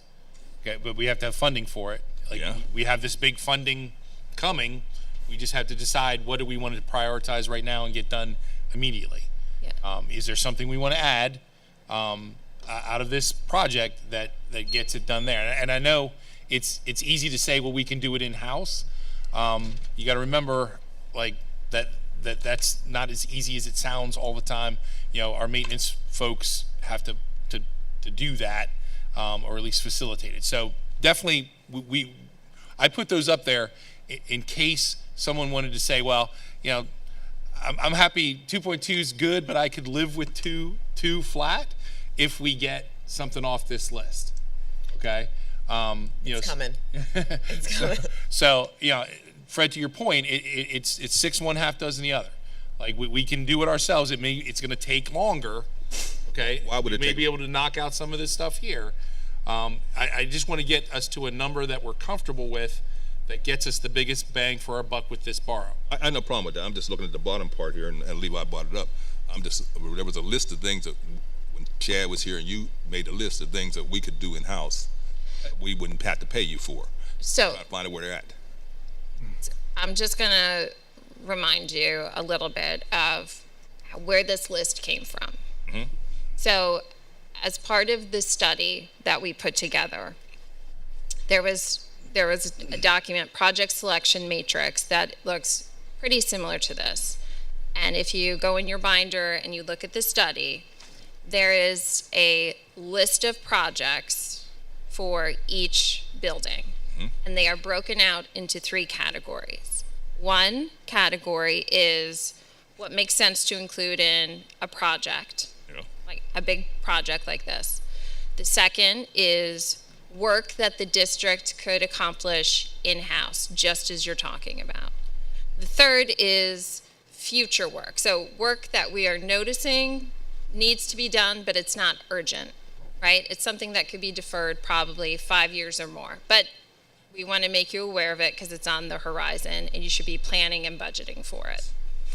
The list that you're seeing in front of you is the list of deferred maintenance items that were hopefully to be included within this project, but are currently kind of out of the budget. And we can talk through each of these items, if you'd like, as to why they kind of went below the line under the budget line. I have no problem. My concern is I don't want to pay you when I can do it. Right, and I think, agreed. What I would add is the important part, I think, from what Melissa's saying is, like, there's another list, Fred, that's really long of things that we're already planning on doing internally. Like, we just didn't put it up. Like we've pulled this section out for consideration in a project.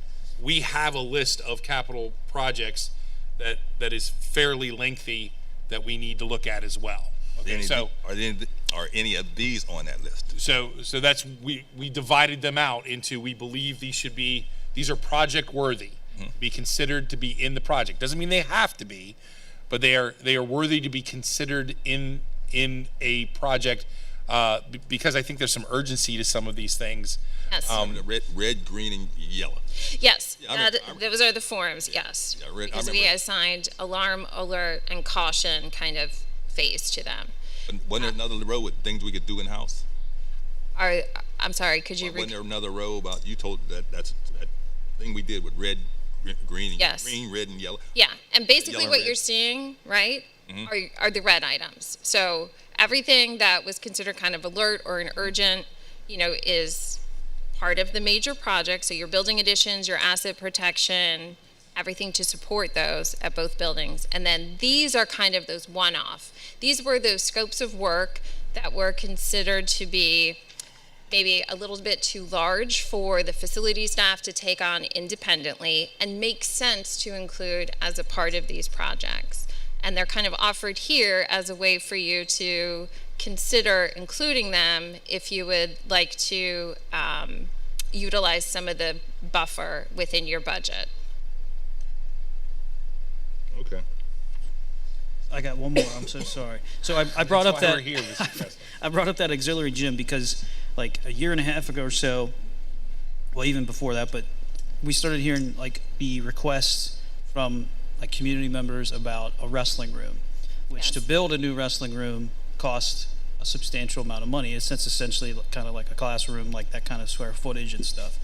So then when I see like, it just makes my mind work this way, is like I see like new gym floor in the auxiliary gym, and essentially I know we use that right now. There's batting cages in there, and our wrestlers roll mats out every day like Dave Jones did, a few years back, but that's what we do.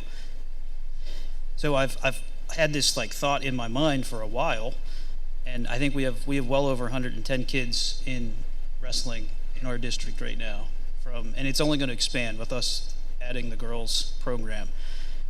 So in my mind, I think, like, I don't know if putting, and clearly there's not really I'm not saying, hey, let's do 125,000 or whatever for a new wood floor, but in my mind, I think, like, is this a way, this is a question to board members, is this a way we could possibly be a little creative with, like, that space down there that we really don't get a ton of usage out of, and say, like, our weight room, maybe move that to that current auxiliary gym, and then have the old weight room kind of be like wrestling rooms. Like, we don't have to spend a couple $100,000, and you know, the baseball cages obviously have to stay, but like, there's basketball hoops in there that like never get used because we've never used them, because the gym, when it was built 25 years ago or whatever, wasn't built to regulation size. Nobody ever uses that. Like, those rims are in there, like, the floor in there is bad. Like, I don't think there's a whole lot of usage. In fact, like, during COVID, that was where kids went to eat lunch. That tells you like what the usage of the gym was, is that we used it for people to sit and eat lunch. And the hardwood is warped and it's a tripping hazard. Yeah, and I don't know if that's an option or not, like, but it just seems to me like, you know, we would have to do some sort of flooring in there, but like, that's something that, you know, clearly a wrestling room isn't on this list, which is okay. But in my own mind, I'm thinking, like, is that a possibility? Like, we can kind of make a wrestling room out of what we have now. I would want to talk to Ms. Faunus about, like, how, like, you know, what other spaces are there. I mean, it's you know, we certainly have some possibilities that we can chase, you know, down the line.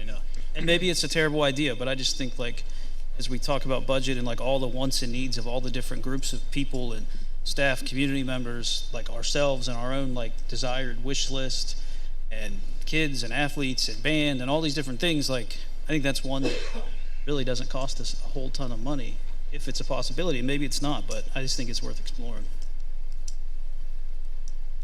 Sorry, I swear I'm done. I'm done. Mr. Noggle? Are we still in deficit spending based on our budget that we had talked about, our high-level budget? Aren't we like $2.5 million? The last budget was deficit, correct, Mrs. That is correct. And that 2 point whatever million was going to the index. Correct. And then we based the cash needed to pay back this debt service at the same level that we're currently at, correct? So can you say that again, Mr. Noggle? So this borrowing that we're going to use, I mean, there's most of this stuff on here we need. I mean, without a doubt. But so that gets us close to our debt service limit. It does definitely close that gap. I don't believe it completely closes it after this project. That is correct. There will still be some. So there will be a margin there that again, we were. So we do know it. So if we borrow to this limit, or where that's at, our cash flow will be enough to pay the entire debt service that we need, but we'll still be in deficit spending. Are you able to add anything to that? I mean, I know we haven't gotten that far budget-wise to get a finer look at it. Correct. So if the board doesn't come up with a budget that is a balanced budget for 24-25, then yeah, technically you would be using the cash flow of the debt service to fund the deficit. So basically, if we borrow all of this, we will continue to be in deficit spending. Correct. I don't know that this borrow is what's going to keep us in deficit spending. Like, I don't think that this is the cause. The cash flow from us not having that debt service over the past years has been going into our fund balance. This is what's been increasing our fund balance. And if we draw this out to the max, I just don't know what that is. It'll keep us in deficit spending. So, actually, I want to come into the building and look at a few of these things. If before I give you my opinion on it. So that's all I wanted to ask. All right, thank you. So I'll just share my 2 cents. I do believe that the current matrix that we were provided is a great place to start. The one item that isn't marked that has a price tag of $388,000, which is the music stage storage and workroom addition area.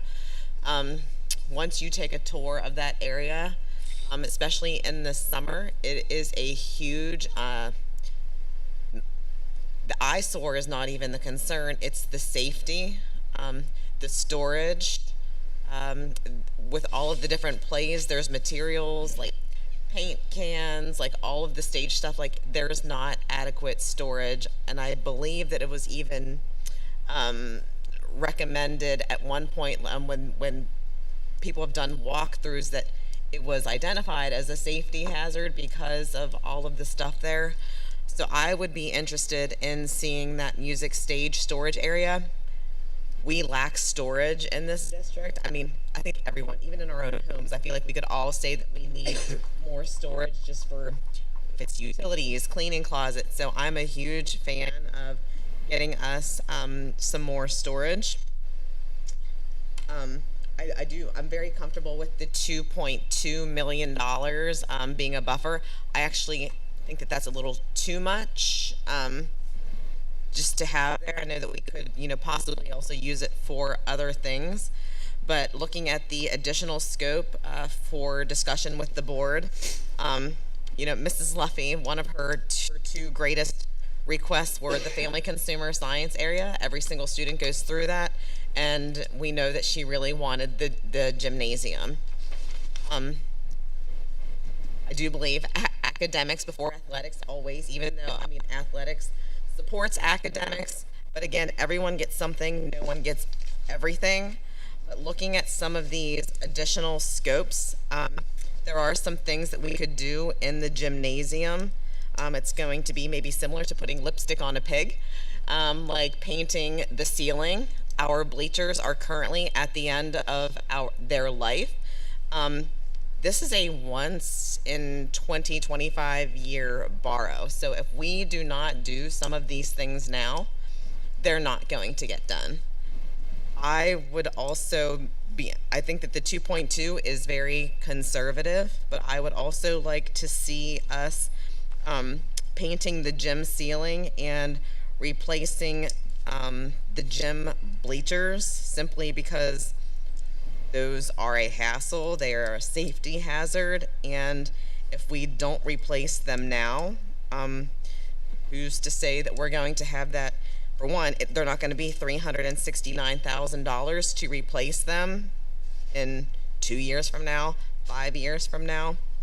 So I would be interested in adding the gym ceiling. Also, it's the suspended ceiling tile. I'm just going to interrupt you because you're referring to, I think, the version of this document that was provided maybe a little bit earlier.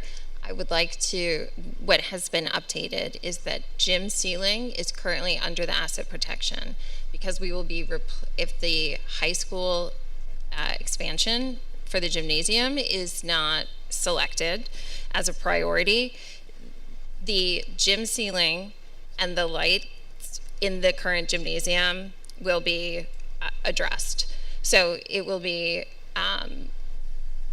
current ceiling will be removed, current surfaces will be prepped, primed for painting, and masonry repairs that need to be made on the perimeter because of the ceiling removal will also be taken care of. So that is now currently in the project.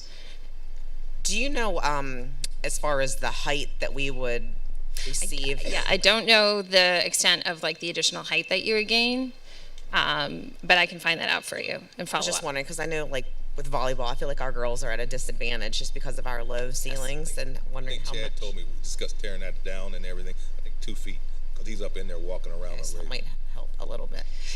All right, so it looks like that really wouldn't. And there will be ductwork and things that will also be removed as part of the asset protections that are servicing the air handling unit. So you'll gain a little bit of height from the interior of the building because of that. So just wanted to clarify that. But I can add the other additional scope that you would like, which was The bleachers. I think the bleachers, yeah, so to get the number. Yes, I feel like if the ceiling's going to be done, we can at least put some lipstick on it, make it look nice, and it will be good to go, being as we just redid the floor. So that, I mean, that addition, takes that buffer to 1.8. I myself am okay with that. I mean, I think you're right. It's a clear need. I mean, 2 years ago, I think it was, the motor in one of those things blew, and it took us like a week to find parts to be able to repair it or have someone come in to repair it. So, like, gym classes had 80 plus kids in a gym class, or whatever that number is for the kids that are in there, and there was only the size of the court for kids to participate in gym in the middle of the winter. So, I mean, in the 1.8, I am still comfortable with that, but regarding the gym floor and the auxiliary gym, I mean, that's $126,000. And that would be, that estimate to me would be replacing it with like items. I don't believe that it would be the desire to put hardwood in there again, being with all of the baseball in there, for heaven's sake. Not a good choice. Some of the flooring options could be a lot cheaper, more economical. So I think that that price tag would not be 126 if we did some absolutely. kind of rubber floor. If you are interested in exploring a different type of finish or solution, but kind of addresses the same concern, we can provide that update. Would want like possibly maybe some sort of, if a weight room is an option, or if the baseball team would be in there, some sort of rubber floor like is in a gym, like Planet Fitness or some place like that. Those are some of my options, but I'm definitely comfortable with like even the 1.8, 1.5 million buffer. May I ask a question before we're done? I missed the early part. What happens if we don't get the grant for the loop? Do we make up that difference, or the loop's out? So currently the grant money is not factored into your borrowings. We are not counting it because we can't count it. Okay. It's a true bonus, Fred. So when we get that, one of my questions, Melissa, is, on the 16th, we're in between meetings. If we find out that we do get that grant, like, are we able to come back and modify, the project to maybe do some, absolutely, or not? I'm just saying, like, that's what I want to know. Okay. And I would almost say you should think of your additional scope items here. I mean, this is kind of like your wish list, right? You're not necessarily committing to these being in the project, but hey, if we find that our budget is opening up in a way because we have this grant allocation, let's make it a priority. Let's kind of still keep it on the table, and then we have the opportunity to introduce it into our project as our funding becomes available. And one other question that I had regarding this item, so the STEM robotics lab and the tech classroom addition, what is the maintenance cost of this classroom, and do we have to hire a teacher? And like the cost is, so the other classrooms, like with the soft cost, the furniture was included, is that cost included for technology to fill that room? So again, the way that the rooms are laid out is to suggest a furniture arrangement, and that does not mean that you will be purchasing all of the furniture that you see on the drawings. It is a way, as you move forward and look at purchasing furniture, you can utilize what you currently have and, supplement that with new as needed. Or you can elect to purchase new equipment, but the budget for the furniture is included in soft costs, not in the price of the construction price of the classroom. I was just wondering how elaborate our current STEM. I don't know if it's kind of bare bones of like that cost. So I mean, I think I'd have to double check what we offer. We do have a STEM offering that would utilize this space. It does give us an opportunity to maybe expand programs and to kind of do some pretty engaging space, you build it and they will come kind of thing. That we could look at curricular things, where we could expand, those high interest classes that are in demand. Can I don't want to ask anybody because, again, we're 2 hours in, but the 16th, is that absolutely the date? Like, there's no, like, delays or anything? That we So find right out? now, that is the date that they've committed to. Now, yes, we know. It's my thought process with this is if we get good news on the 16th, I think it would be like a good idea for us to like plan on meeting the 18th before we would maybe take this to like our final action agenda on the 22nd. And if anybody had questions, like if we find out we get the grant, we're like, boom, now we have that 1.1 or 1.3 or whatever it is that we, like as you said, Bill, like now we're like, hey, like we could play around with a little bit more. Or if we don't get it, then we're like, okay, this is kind of what it is. So I don't know. Again, I don't want to ask anybody to commit to another 2-hour meeting, but I don't know if that's a bad idea or not. I don't think it's a bad idea. I think, I was thinking similarly, like it may be important for board members to kind of like prioritize the added scope, like what, if we get some bonus, dollars, like what would we most want to prioritize off that list? So that we could, at the 22nd, maybe amend, that base proposal. I'm comfortable committing the committee of the whole time, be on the 8th and the 22nd to have that discussion. If we need to sort through that as well. I do hesitate to another board meeting on the You already got members. 2 committee meetings the first week of the year, so. Yeah. I just think you gotta keep in mind how much we were over budget in the middle school.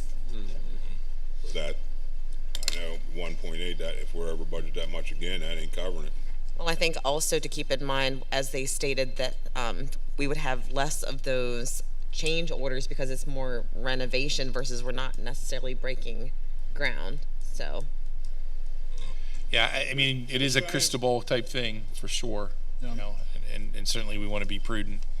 But I think to your point, Mr. Kressler, if there's any items on that scope list, between now and the next meeting, and the meeting on the 22nd, if there's something to be like, like Ms. Eberly just did, saying, hey, I think this makes sense at this point, I would have them ready to go. Obviously, it's not the entire list, but if there's something there that's like, it makes sense because we got the grant, I think we need to have that discussion, so we can modify what we're voting on.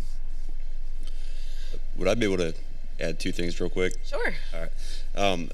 I want to second what Mr. Kressler said about the wrestling program. Is there a way to get a rough number between now and when we vote on this to get that on the added item list to see if there is some wiggle room to get wrestling something more permanent, like a permanent location? So in the design process at the very beginning, we did a very broad like wish list, and in one of those iterations there was I believe a wrestling room at some point that as we kind of moved forward knew we had to take off. I would have to talk with Ann from EI to see like what that number was. So to your point, we started down that road, but as we look to scale down the project, that was one of the things that went away. So That was a standalone facility though. Like, I think we're kind of discussing, there's already space currently that's not being utilized, and maybe that could potentially be a place for a wrestling team. That was one of the reasons I kind of mentioned about replacing that hardwood floor in the auxiliary gym with like a rubber floor, so that could be a place for girls wrestling and boys wrestling. Kind of be a dual space. So I mean, to your, I think any space that we have internally, and again, I would want to talk with Ms. Faunus first, before we do that. But if there's potential there, I mean, now's the time to do it, and I think the floor would be the first step to that. And I don't want to prejudice anything, but I think anything can be a wrestling room as long as you have a mat. And maybe the mat hoist would be something else we would consider in that space.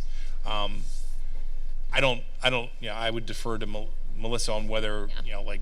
So if you're interested in having updated pricing for the auxiliary gymnasium, we can provide that for you. And then we'll clarify what, we'll look into what's appropriate for a potential like multi-purpose wrestling spot, and then have that updated number in advance of.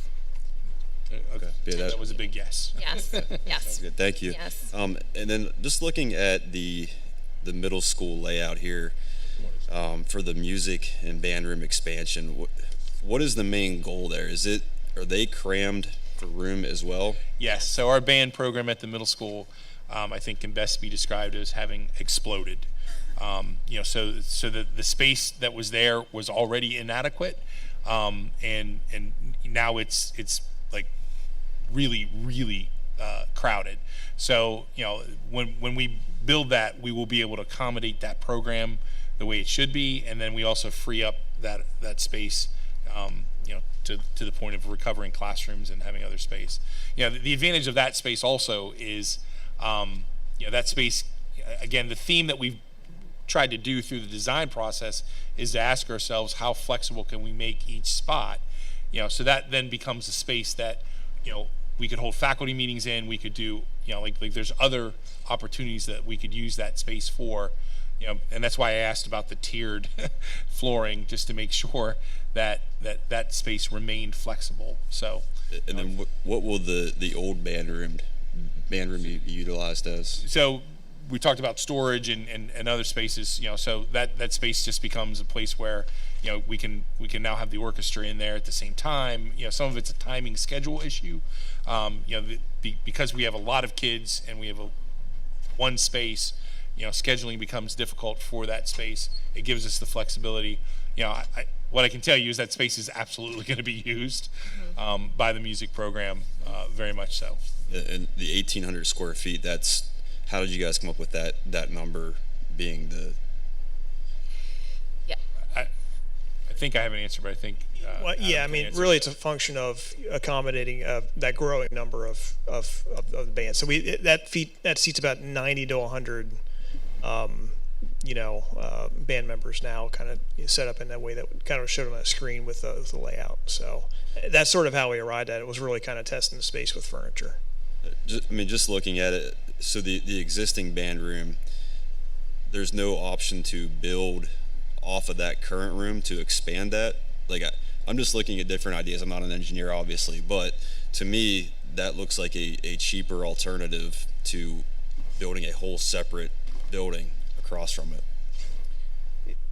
Not to say it's not possible, but to kind of create that space, certainly we can look at options like that, but you're kind of typically taking out a wall that has structure in it. So there are some things that could drive the cost up by trying to Adam, with that space, what's being described, wouldn't that push into the road that goes by there? Yeah, there are some site limitations as well. So. Okay, I just wanted to throw it out there. That's all. Yep. Any other comments? Well, board members, I just want to thank you all for the healthy dialogue. We've made great progress tonight in moving this project forward. I just want to thank SiteLogic, K&W, EI for being here tonight. Can I clarify one thing? Coming back on Monday, the proposal is going to be what? Is it going to be the 2.2? Is it going to be the 1.8 buffer? I heard most people say 2.2 buffer is what I heard most people say. That's where I'm at. I just want some clarity on that, so that when we hit the ground running on Monday with more discussion around the project and moving it forward. I'll go with the 2.2. That's 2.2, Fred? Mike, 2.2? I don't. Yeah, the 2.2 I'm okay with, but I'm in favor of really taking a hard look at that bleachers in the gymnasium. Right. Okay. So I'm hearing 2.2. I know some folks aren't comfortable with anything currently. I think Dr. Lyman has indicated that he would be comfortable with the 2.2 as a starting point. Dr. Lyman, if you're listening, feel free to text me otherwise. Yeah, We can so- come so- back to that and revisit that, correct, too? Like with the bleachers, like that seems like a pretty, Right. So I just want to make sure we're Yeah. moving the ball forward and Sure. that we have something tangible that's agreeable and could potentially get passed. So it sounds like the 2.2 with, again, revisiting some of these other items that were discussed tonight. Okay, so it's going to be a discussion item. I think Mike Arnold's teeth may have grinded a little bit just on the timeline. Remember, we need to stay on timeline so that we can take advantage of summer construction. Mike, do you want to speak to that a little bit? But first of all, I do want to say that this project selection matrix process that you went through tonight typically does work very well, and it was a very, very good discussion. I think it gets everybody a little bit of buy-in and understanding of the project, and I think this was really a good exercise. I think we do need to keep in mind the bleachers is a good example of a very easy alternate. So and to your point about talking about deducts and add alternates, some of the items that are below the line are obviously too large to create an alternate from, because you're going to spend too much money designing that, knowing that you're not going to be able to afford it. But the bleachers is a great example, to have that either as a deduct alternate, keeping the base, have it as a deduct, or as an add. With respect to time, and I think, Mr. Scott, I think you mentioned the fact that there is a time constraint as it relates to you start to spend money, if you're not making decisions as well. So not here to push. I want to make sure you're vetting all of the possibilities. But in order to take advantage of the summer months, which is when we really do need to do a large amount of your work so we don't disrupt the educational function, we want to be able to have bids in place and procurement moving forward so that we can have a productive summer of 2024 and then obviously into the next year. So I think that if I could be so bold as to give the board some homework, it might be, are there any adds from the bottom that are important to you for the next meeting to add to that discussion? Okay, so if there's something on that list that you feel like we can put it in the project and then deduct it later, or we can add it and see if, see what the cost is. If there's anything you want cost for that you think could be in the project, that's what we need to come back with on the 8th to be able to move forward, the best possible way for the 22nd. Okay, so I would expect that committee of the whole time to be a little bit, shortened version of this, as we've narrowed the realm of possibilities here. So one final closing comment before we adjourn. So I think that this whole process has definitely been a lesson and insightful that we definitely need a plan to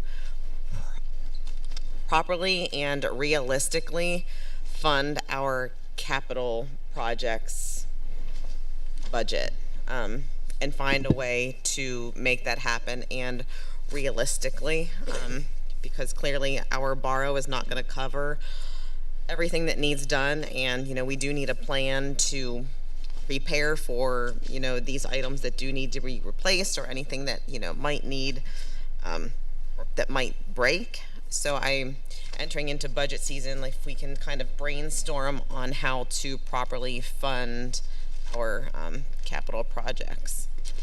And I just got an update from Dr. Lyman. He wrote, I think 2.2 is a little high. I don't need to be at the 400K level, but I would like to build as much as possible when we have the builders here. That being said, I'm happy to have the 2.2 on the agenda for discussion. Perfect.